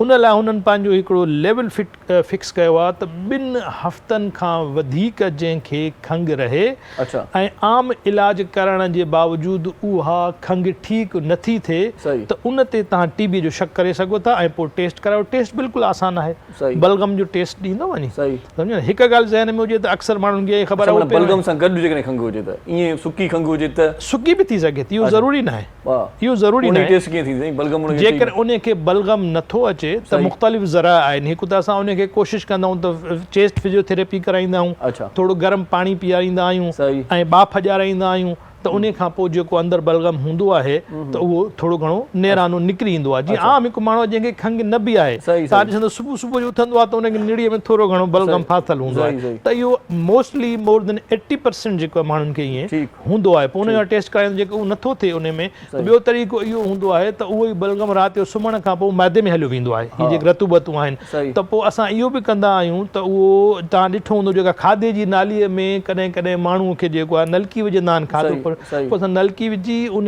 स्टमक खे वॉश करे उन मां जेको आहे बलगम कढी वठंदा आहियूं, उहो बि टेस्ट करे सघूं था पिया। न त अदरवाइज़ जेको आहे एक्सरे आहिनि उन ख़्याल में सिर्फ़ु खंघि बि न आहे, उनखे बुख तमामु घटि लॻंदी, बुख घटि लॻंदी त उन जो वज़न बि घटिजी वेंदो। ऐं ख़ासि तौर ते शाम जो जेको आहे मग़रिब खां बाद में उनखे बुख़ार ज़रूरु रहंदो, हल्को हल्को ई सही, हल्का पघर बि ईंदसि ऐं रोज़ानो सुबुह जो वरी ॾींहं जो हू आम तरह सां बुख़ार न हूंदो आहे ऐं ठीकु वेंदो आहे। इन जे करे इहे जेके फिफड़ जे टीबीअ जूं अलामतूं आहिनि, पर जंहिं जंहिं हिसे में टीबी थींदी, हॾीअ जी टीबी आहे त हॾी जो सूरु हूंदो, उते सूजन हूंदी, ठीकु आहे। ऐं जेकर उन जो इलाजु सही नमूने सां न थियो, तशख़ीस न थी त उहो हॾी में फ्रैक्चर बि थी सघे। कुझु माण्हू अहिड़ा ॾिठा आहिनि पोइ अलाए ॼाए ॼम जो मसइलो आहे, अलाए उनखां पोइ जो मसइलो आहे, कॾहिं उनखां मां पुछा न कई आहे, पर कॾहिं कॾहिं ॾिसंदो आहियां त सीने जी हॾी थोरी वधियल हूंदी आहे, ॿाहिरि थोरी निकितल हूंदी आहे, चेस्ट निकितल हूंदी आहे। कॾहिं कॾहिं ईअं असांजा दोस्त आहिनि जिन सां मिलंदा आहियूं त ख़बर पवंदी आहे त हिकु हॾु लॻो आहे हिते। तव्हांजी माशाअल्लाह मुशाहिदो ॾाढो सुठो आहे साईं जागराणी साहिबु, तमामु बहितरीनु इहो कयो। इहो आहे सीने सां इन जो वास्तो आहे। इन मां मोस्टली अक्सर उहे हूंदा आहिनि जिनखे ॼाए ॼम जो दमो हूंदो आहे। अच्छा अच्छा, इहे दमे जा मरीज़ हूंदा आहिनि जिनखे असां चवंदा आहियूं त पिजियन शेप, पिजियन माना गेरो सम्झो था न, इहा तव्हां जेको तव्हां चओ था पिया गेरे वांगुरु निकितल हूंदी, इन खे चवंदा पिजियन शेप चेस्ट। इहो जेके पैदाइशी ऐं नंढे लाइ खां जिन जो इलाजु दमे वारनि ॿारनि जो सही न थींदो आहे, तशख़ीस न थी या इलाजु सही न थियो, या जेके असां जूं सोशल टैबूज़ आहिनि उन जे करे हुन इलाजु न कयो, हकीम वटि विया, ग़लति माण्हू वटि विया। इन ते डिटेल में ॻाल्हाईंदासीं, कॉल वठूं हिकिड़ी जेको इंतज़ार थो करे। जी अस्सलाम वालेकुम। सर वालेकुम अस्सलाम सर, केरु घोटी खां सईद अहमद ॻाल्हायां थो। साईं साईं कीअं आहियो, ठीकु आहियो सईद साईं? साईं सभु तमामु तव्हां कहिड़ा साईं ख़ुशि आहियो? मौला जो करम। भाउ छा चवणु चाहींदो? सर ॾाढा हिकिड़ा कॉमेडियन डॉक्टर साहब सुठो आहे, अॼु जे ज़ोर में खिलाइण में हिकिड़ो सवाब खां कमु न आहे। बिल्कुल बिल्कुल सही, सुठो कमु आहे। ऐं इहो बि हिकिड़ो सवाबु आहे। ॿी डॉक्टर साहब ॾाढी सुठी जेका एडवाइस ॾिए थो चेस्ट जे मरीज़नि जे लाइ, ट्यूबरकुलोसिस जे मरीज़नि जे लाइ। जी जी बिल्कुलु नहीं बिल्कुलु। ऐं इहो बि हिकिड़ो सवाबु जो कमु आहे। दोस्तनि पहिरियों हिकिड़ो ब्रेक खां पहिरियां गानो ॿुधायो, उहो बि ॾाढो ज़बरदस्त हो, मौला अली जे शान में। सही सही सही। तव्हां जहिड़ा होस्ट ऐं तव्हां जहिड़ा नौजवान माण्हू जस लाणा जेके असांजी सिंध खे माना ॾाढो जेको आहे एडवाइस था पहुचाइनि। महिरबानी भाउ, महिरबानी महिरबानी। को सवाल आहे कंहिंखां पुछणो भाउ? सही सवाल त अहिड़ो न आहे, बाक़ी पोइ हाफ़िज़ निज़ाम अली साहब जो गानो आहे न, कुआ रहमान जे पासे कुआ रकीबन जे पासे, इहो जेकर ॿुधायो था। वाह हा, कुआ रहमान जे पासे कुआ भॻवान जे पासे, मुंहिंजो सजदो वञे जेके आहे जेको इंसान जे पासे। इहो भाई साईं तव्हांजो ॾाढो फैन आहियां, तव्हांखे फेसबुक ते बि ॾाढो फॉलो कंदो आहियां। महिरबानी महिरबानी भाउ, थैंक यू भाउ, मौला सलामत रखे, ख़ुशि हुजो भाउ, थैंक यू थैंक यू। हा सर पाण ते ॻाल्हायोसीं भाई, कम जी ॻाल्हि आई आहे बि, इहा कम जी ॻाल्हि नंढपण खां ई माना हिन जी तशख़ीस थियणु खपे, तशख़ीस थियणु खपे ऐं उन जूं तशख़ीस खां पोइ उन जो सही ऐं दुरुस्त इलाजु थियणु खपे। दुरुस्त इलाजु थींदो त पोइ इहो जेको आहे डिफॉर्मिटी असां चवंदा आहियूं, इहो थी वञे त उन जो को अॻिते को साइड इफेक्ट आहे, इहो ईअं ई रहंदो बसि ठीकु आहे।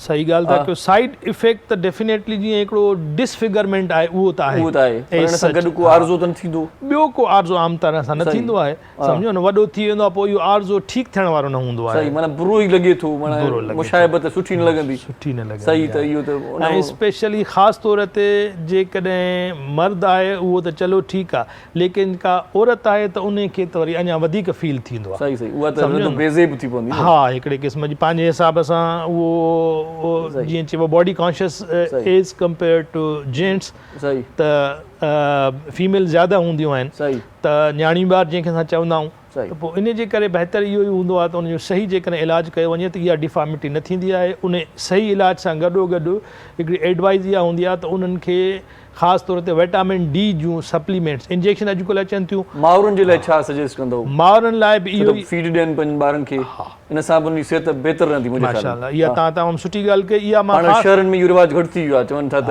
पंहिंजी ख़ूबसूरती ख़तम थी वेंदी। हा बिल्कुलु सही था चओ। वर्किंग वुमेन्स बि हूंदियूं आहिनि, जीअं मैम चयो त ज़फ़र चए थो खीरा डब्बा वठी वठी थकिजी पियो मां। हा त सही ॻाल्हि था कयो। जेतिरी सिहत ऐं जेतिरो बचाव बीमारियुनि खां, ख़ासि तौर ते मोरूसी ऐं ॿियूं जेके बीमारियूं आहिनि, माउ जो खीरु जेको आहे जेतिरो अक्सीर आहे ओतिरी ॿी काई शइ अक्सीर आहे। जेकॾहिं उहो उनखे ॾिनो, जीअं अॼुकल्ह त आम जुमिलो ॿुधो हूंदो यार, अॼुकल्ह बीमारियूं इलाही थी वियूं आहिनि, मुख़्तलिफ़ क़िस्म जूं बीमारियूं थियूं।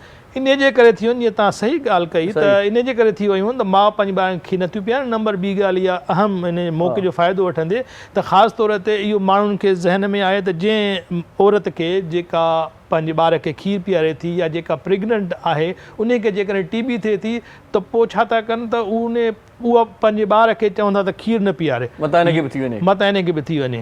इहो बिल्कुलु ग़लति आहे। सही सही। इहो त कोविड में बि साईं चयूं त भले पीआरियो। हा बिल्कुलु पीआरियो। सही। बिल्कुलु ॿार जो हक़ गज़ब न कयो। गज़ब न, हक़ कंहिंजो बि गज़ब न करणु खपे। ॿार हुजे या वॾो हुजे, तव्हां जहिड़ो जवान हुजे या असां जहिड़ो अधेड़ हुजे, जेको जंहिंजो हक़ आहे उहो हुनखे मिलणु घुरिजे। सही न साईं। तोखे भला ईअं ख़ुशी थिए थी आज़म साहिब, अहिड़ा सुठा सुठा दोस्त आहिनि तुंहिंजा? मूंखे माशाल्लाह तमामु साईं खे लाइ थिए थी, अलाए न तोखे थो पुछां कयां। मूंखे तमामु ख़ुशी थींदी आहे, इन करे त मां साईं खे चवणो साईं माना ॾिसो आज़म शेख साहिबु वेहण ॾिसो बा अदब वेहंदो आहे सदाईं। सही बिल्कुलु। हाणे तव्हां ॾिसंदो त माना डिसिप्लिन वारो माण्हू आहे, इन में को शक न आहे। हा मां टाइ माना इहा मां सम्झंदो त 12 कलाक त ॿुधल हूंदी आहे, है न साईं? तक़रीबन छो त बैंक जा माण्हू आहियो। बिल्कुलु हा तक़रीबन। बैंक में माना टाइ ज़रूरी आहे। बैंक खां पोइ वरी सिधो रेडियो ते वेंदा आहियूं, उते बि इहा बदल हूंदी आहे। घर वारी सां झेड़ो झटो थींदो आहे त पोइ घर वारी छा चवंदी आहे जुमिलो ते टाइ खां वठी घुटो ॾींदी मां हिते हिते? झेड़ो मां न कंदो आहियां, हूअ कंदी आहे। हूअ कंदी आहे त वरी मां घरों निकिरी हली वेंदो। गुस्सो न कजे, गुस्से में जेको आहे नुक़सानु थींदो आहे। कावड़ जेका आहे न, अलाह साईं कावड़ खे हराम करार ॾिनो वियो आहे। भला सफ़ा जॾहिं पहिरियां शुरूआती ॾींहं, हाणे त माशाल्लाह 60 साल थिया, जेका चवंदा आहियूं त अलड़ जेका जवानी हुई तव्हांजी, उन में त गुस्सो घणो हूंदो न तव्हांजो? गुस्सो शुरू में छा छा भॻव गुस्से में? गुस्सो त अञा बि ईंदो आहे, कूड़ न आहे, हक़ीक़त आहे। गुस्से में मां हाणे चयो न ईंदो आहे, मां न कंदो आहियां। न मतिलबु इहो आहे त बर्दाश्त कंदो आहे।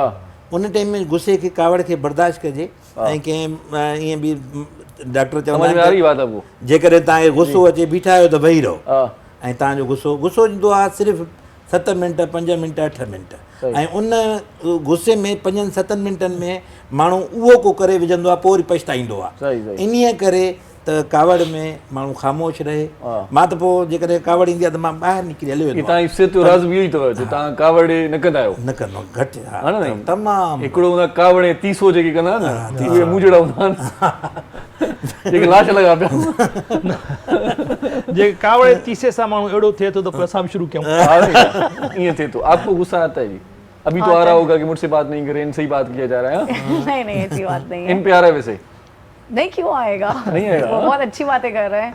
कैंसर के हवाले से उन्होंने बहुत अच्छी बात की और इनकी तो बिल्कुल समझ में नहीं आई। कौन सी अच्छी बात थी इनकी? इन्होंने कहा गुस्से के अंदर खामोश होकर बैठ जाना चाहिए, थोड़ा सब्र तहम्मुल रखना चाहिए। ये इसने बोला कि बीवी को मारता हूँ, ये अच्छी बात की है? नहीं नहीं ये तो अच्छी बात नहीं, लेकिन ये बात उन्होंने की नहीं। सिंधी समझे नहीं। तो बात ये कि गुस्से के टाइम पे बंदा अगर असां वटि ज़ालुनि खे मर्द कॾहिं कॾहिं कुटको ॾींदो आहे, हेॾे वरी ज़ालू कुटींदो आहे। हिननि वटि वरी इहो आहे सिस्टम। ये समझ में आई बात? मैंने नहीं ये वाली थोड़ी नहीं आई। मैंने कहा कभी शोहर को मारा? कभी नहीं, कभी नहीं मारा। मार खाई उससे? ये सवालात हैं। सच करती है चाहे और सच सच बताने हैं। भाई सच सच बताना है, सच जिंदगी का हिस्सा है, घर में चलता रहता है ये। सही बात है। हाँ, तोड़ फोड़ होती रहती है कभी कभार। बिल्कुल बिल्कुल। कभी नाक टूट जाती है, कभी वही सर टूट जाता है, कभी बाजू टूट जाता है, किसी का भी। इतने ज्यादा वायलेंस से बेहतर है मैं बोलूंगी कि आप लोग अलग हो जाए ना, कितने वायलेंस पे जाए कि जिससे आपकी पर्सनैलिटी डैमेज हो। चलिए गुस्सा किस बात पे आता है ये तो बताया ही नहीं आपने।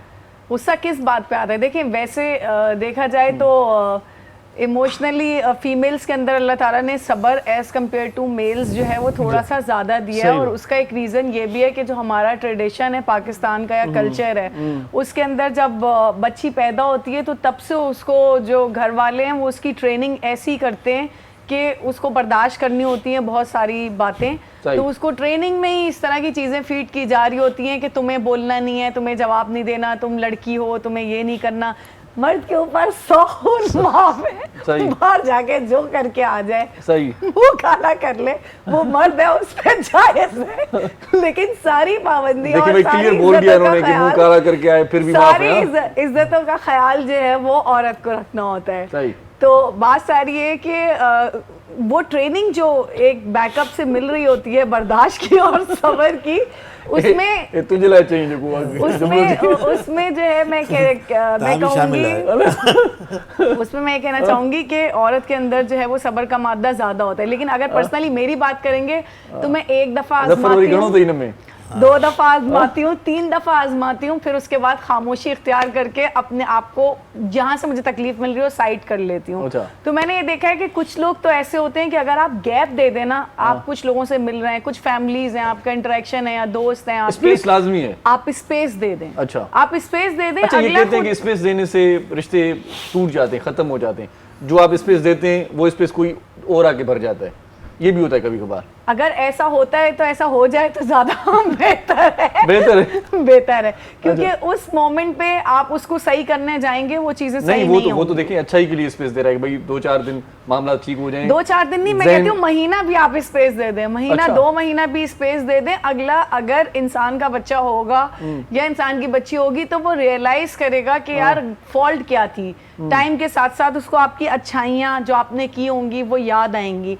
लेकिन एट दैट ग्लांस, जब तक अच्छाई याद आए तब तक कोई दूसरा बंदा आके फिल कर जाए स्पेस तो क्या फिर सही है ना, वो जगह उसी की थी, वही रहने दो, अपने दिमाग को तो सुकून दो। वो बेचारा मतलब आप कहें देखता ही रह जाए, देखता ही रह उसका मतलब ये हुआ कि स्पेस नहीं देना चाहिए। जबरदस्ती खींचना, एक रिश्ते को जबरदस्ती एक डोर को खींचना, आप देख रहे हैं कि वहाँ आपकी बन नहीं रही है, सामने वाला आपको इज्जत नहीं दे रहा, मेरा मानना ये है सामने वाला इज्जत ना दे तो छोड़ देना जी, आपको अलग हो जाना चाहिए। इज्जत से बढ़ के कुछ नहीं होना चाहिए। मोहब्बत इज्जत से बढ़ के नहीं होती। ये दोबारा बोल देंगे, मोहब्बत इज्जत से बढ़ के नहीं होती। पहली प्रायोरिटी आपको अपनी सेल्फ रिस्पेक्ट, अपने आप को रिस्पेक्ट देनी चाहिए। जहाँ बहुत सारे दुनिया में ऐसे लोग होते हैं, अच्छे होते हैं, जिनके अपने पास इज्जत होगी वो आपको इज्जत देगा, जिसके अपने पास इज्जत की कमी होगी तो वो आपको टॉर्चर करेगा, टॉन्ट ये क्या कहा आपने, ये दोबारा कहेंगे। जिसके पास अपनी इज्जत की, जिसके पास खुद इज्जत होगी वो आपको इज्जत देगा ना। जिसके पास इज्जत होगी नहीं, वो आप उससे क्या एक्सपेक्ट कर रहे हैं कि वो आपकी रिस्पेक्ट करेगा? कभी भी नहीं करेगा। तवक्को भी नहीं करनी चाहिए, तवक्को भी नहीं करनी। दिल उठा दिया, मुझे दिल उठा नहीं करूंगा। सो कलाम बताऊंगा, कलाम बिल्कुल बिल्कुल जी साहब, वाह वाह करें मुझे पीरी गोश्त बग साहब।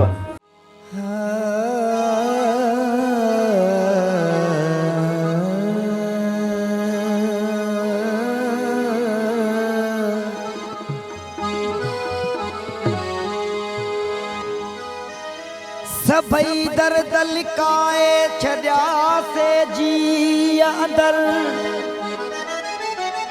दिना से ढक ज़माने सां रुना से जी अंदर।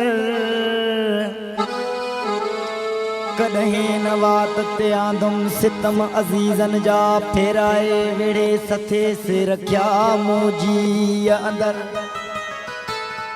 मूं जंहिंखे चाहियो ड्रिबाई मूंखे न मिलियो, ख़ुदा गवाए उन्हनि जा रहियासीं जी अंदर। सजणनि संधी सिक थी कढे नी पोड़े साह, आ बेली मां त चवां तो महर चवे।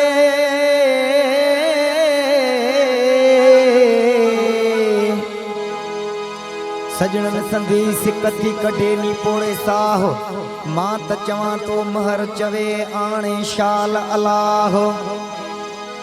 बास्यम पड़ पीरन ते न छॾियम सैयद शाह, अलाए छो त अलाह पो बि आंदो कोन अजीब खे। सिंधु मुंहिंजी सिंधु मुंहिंजी सिंधु मुंहिंजी माउ जी जल, सिंधु तो बेसाहो आ। सिंधु मुंहिंजी सिंधु मुंहिंजी सिंधु मुंहिंजी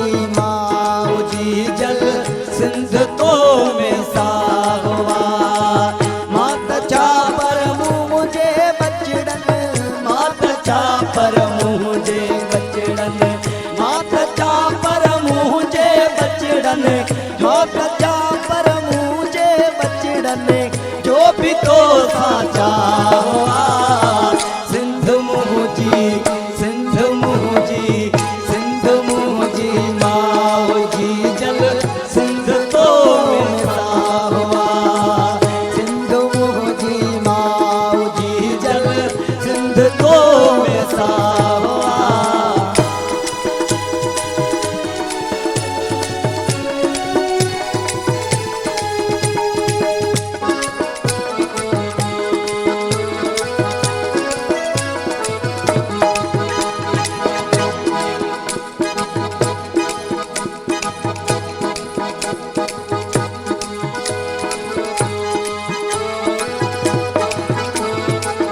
तो में जायस तो न पायो सुख ॾिठा मूं साहजा तो में जायस तो न पायो सुख ॾिठा मूं साहजा मैं हूँ डाचू तो में पलियूं खीर पी कमवाजा मैं हूँ डाचू तो में पलियूं खीर पी कमवाजा पल पुरूटन मुंहिंजा फसल प्यार पल पुरूटन मुंहिंजा फसल प्यार गिर पाम लगा हो सिंध मुझी सिंध मुझी सिंध मुझी माओ जी जल सिंध तो में सा हुआ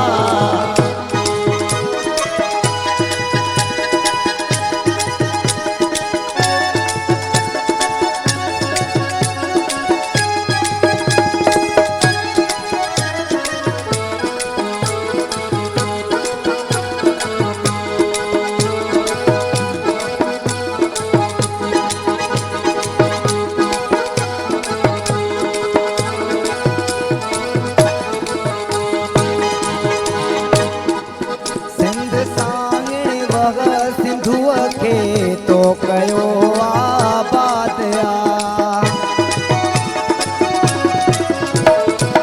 सिंध साइण वग सिंधुअ खे तो कयो आबाद वण वलियूं गुल फुल खजूं ऐं दरख़्तनि जो दादवा वण वलियूं ऐं गुल फुल खजियूं दरख़्तनि जो दादवा ऐं जानवर चाहर पखीअ खे जानवर चाहर पखीअ खे भीख तो न ठावा ओ सिंध मुझी सिंध मुझी सिंध मुझी माओ जी जल सिंध तो मिलता हुआ सिंध मुझी माओ जी जल सिंध तो मिलता हुआ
तोला याज़ और मुंहिंजी जान सिंधड़ी तुंहिंजे मथां थियनि क़ुर्बान। सिंधड़ी सिंध जो कलाम ॿुधोसीं, जंहिंजो खाइजे त हुनजो ॻाइजे बि सही, इहो फ़र्ज़ु निभाइजे। हिते हिकिड़ो शॉर्ट कमर्शियल ब्रेक वठूं था, गॾु रहिजो, ॾिसंदा रहिजो सलाम सिंध। मुझे सिंध के सलाम सलाम सिंध, मुझे सिंध के सलाम सलाम सिंध।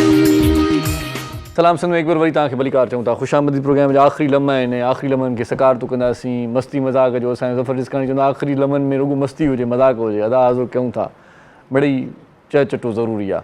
अच्छा, मुझे उरूज ये बताएं कि मोबाइल नेटवर्क बंद था 4-5 दिन हाल ही में, तो क्या गुजरी आप पे? बहुत बहुत तल्ख लम्हा था, क्योंकि मैं देख रहा हूँ मोबाइल के बगैर आप नहीं रह सकती। मुश्किल हुआ है थोड़ा सा जीना।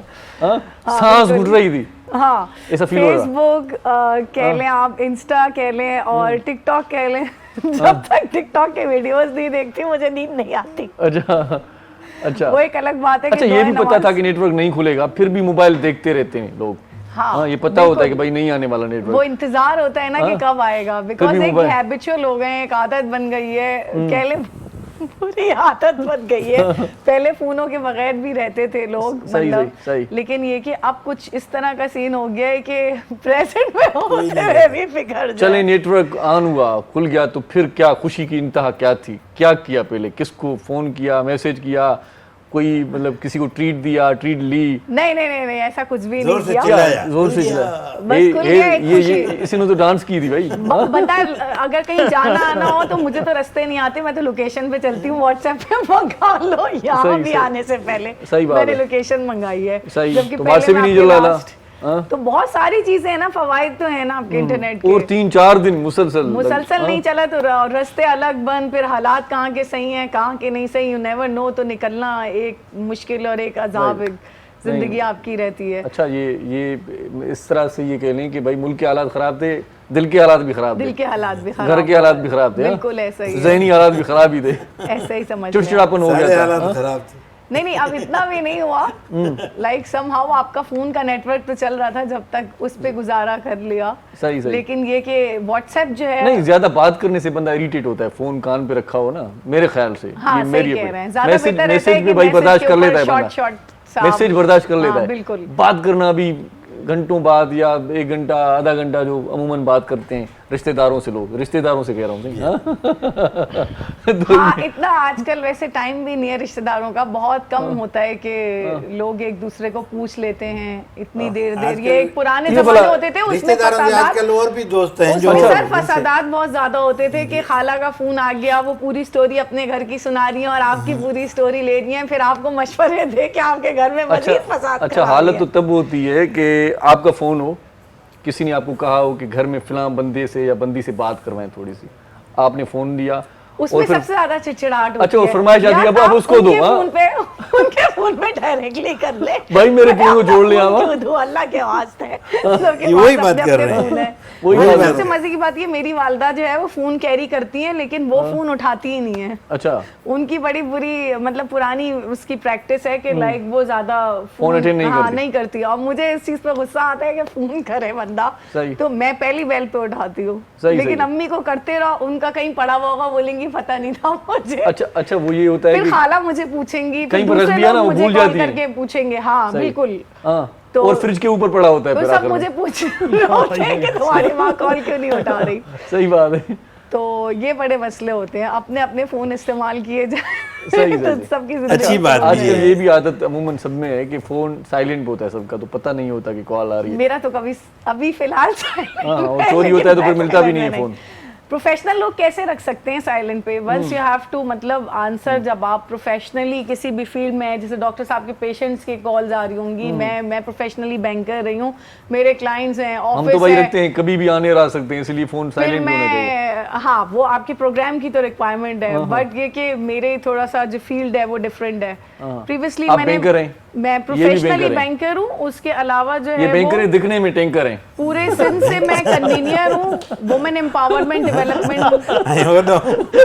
कमेटी की FPCCI federation Pakistan chamber of commerce में लास्ट 3 इयर्स से, तो मैं फीमेल्स के लिए भी काफी काम कर रही हूँ। चलें जी, बहुत शुक्रिया, आप प्रोग्राम में आई। डॉक्यूमेंट्रीज भी की हैं पीटीवी में, ऑल सिंध लेवल डिबेटर रही हूं। चलें जी, अभी तो कहानी शुरू हुई थी भाई, प्रोग्राम खत्म होने वाला है। चलें किसी नेक्स्ट प्रोग्राम में साईं को नज़र को शॉर्ट मैसेज आए न तक मैसेज करे छो नंबर आए मैसेज इहो याद त साईं वालिदैन जी इज़त कयो, जिनजा पीउ माजीअर आहिनि उन्हनि जी रेस्पेक्ट कयो ऐं उस्तादनि जी रेस्पेक्ट कयो। यकीनन इहा हर कंहिं लाइ मैसेज आहे, पंहिंजे ॿारनि जे लाइ मैसेज पीउ माजीअर तो रेस्पेक्ट कयो। हर कंहिं जे लाइ मैसेज आहे इहो त जेकॾहिं इहे ई नंढे हूंदे खां वठी जेकॾहिं ॿार रेस्पेक्ट कंदो त कामयाबी बि इहा ई आहे। त ॿियो जेको आहे सो चवंदा आहिनि त 10 दुनिया 70 आख़िरत, अलाह जे नाले ते ख़ैरात करण सां वधंदो आहे इंसान। बेटाई साहिब बि ईअं चयो आहे त ॾिनो किनो न थिए वेतर थिए घणो, समाए जी संग थिए पोख जे कुकणो, सखी मटर चणो जीअं भेलजे तीअं भलो। इन हवाले सां डॉक्टर साहब तव्हांजो को आख़िर में मैसेज आहे? साईं बसि जल्दी जल्दी में तव्हांजो प्रोग्राम ख़तमु थियण वारो आहे। वरी वर्जायूं था पिया त जंहिं बि माण्हूअ खे असांजे मुआशिरे में 2 हफ़्ता या उन खां वधीक खंघि हुजे, आम इलाज सां उहो ठीकु न थिए, उन जो टीबी जो टेस्ट कराए, उहो टेस्ट बिल्कुलु मुफ़्त में थींदो आहे। नंबर ॿी ॻाल्हि, जेको दमे जो इलाज आहे उहो बुनियादी इलाज इनहेलर आहे, इन सां आदत न थींदी आहे, इहो को आख़िरी इलाज आहे। सही सही, बड़ी मेहरबानी सिनकत, बहुत शुक्रिया जी आपका भी। Thank you so much. अमन और सलामती के ऊपर आपने आज का ये प्रोग्राम रखा है, तो मैं सबसे यही कहूंगी कि अपने घरों में भी जो है वो अमन को प्रमोट करें और दूसरों को भी ज़हनी सुकून लेने दें और खुद भी ज़हनी सुकून। चलें, आखिर में उस्ताद बादल भाई को गुजारिश करेंगे कि अच्छा सा कोई उर्दू सॉन्ग सुनाए में अदा। साईं बख्श तव्हांजी वॾी महिरबानी, गोस बख्श साहब वॾी महिरबानी, ऐं साईंदार साहब जी वॾी महिरबानी, मोहम्मद अली साईं वॾी महिरबानी। सो अमन बि ज़िंदाबाद, पाकिस्तान बि ज़िंदाबाद, जिए लतीफ़, जिए असांजी मिठी सिंधी ॿोली सदाईं गॾु। अब मैं समझा तेरे रुखसार पे दिल का मतलब,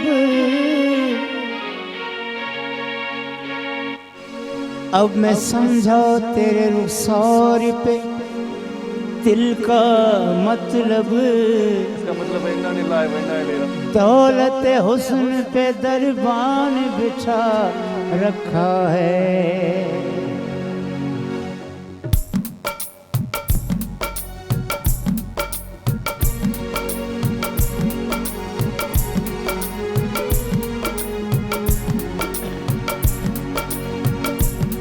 ये नई कंपोजिशन। वो पहली बार मिलते ही हमारा दिल चुरा ले गई, वो पहली बार मिलते ही हमारा दिल चुरा ले गई, निगाहों से निगाहों को, निगाहों से निगाहों को तड़पने की सजा दे गई, वो पहली बार मिलते ही हमारा दिल चुरा ले गई, निगाहों से निगाहों को, निगाहों से निगाहों को तड़पने की सजा दे गई, वो पहली बार मिलते ही हमारा दिल चुरा ले गई।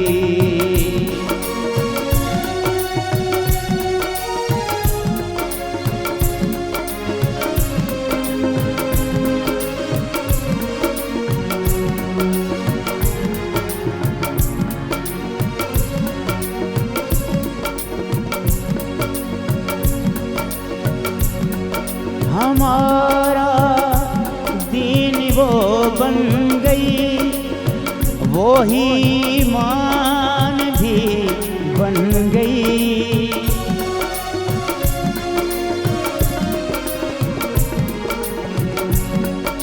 हमारा दीन वो बन गई, वो ही मान भी बन गई, खुदा के बाद इस दिल में, खुदा के इस दिल में वही जानम जगा ले गई, वही जानम जगा ले गई।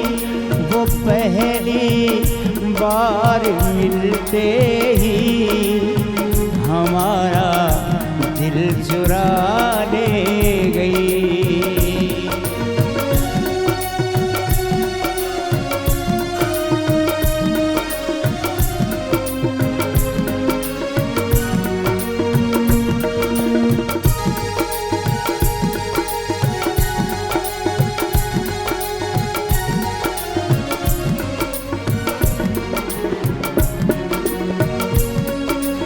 नहीं आता समझ में वो निगाहें थी या पैमाना,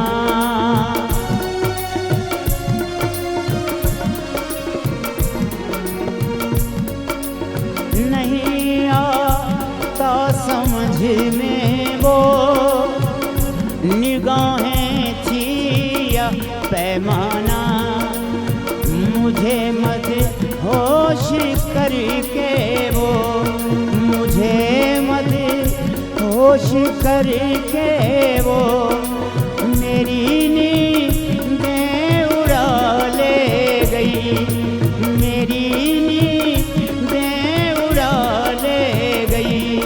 वो पहली बार मिलते ही हमारा दिल चुरा ले गई।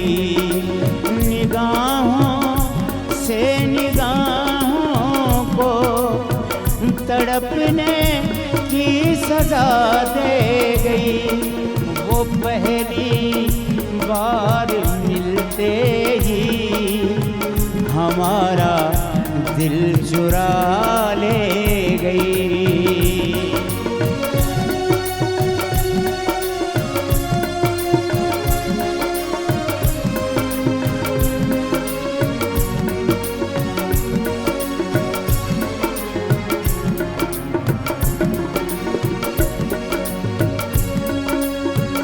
सुकून एक पल नहीं मिलता जुदाई के इस आलम में।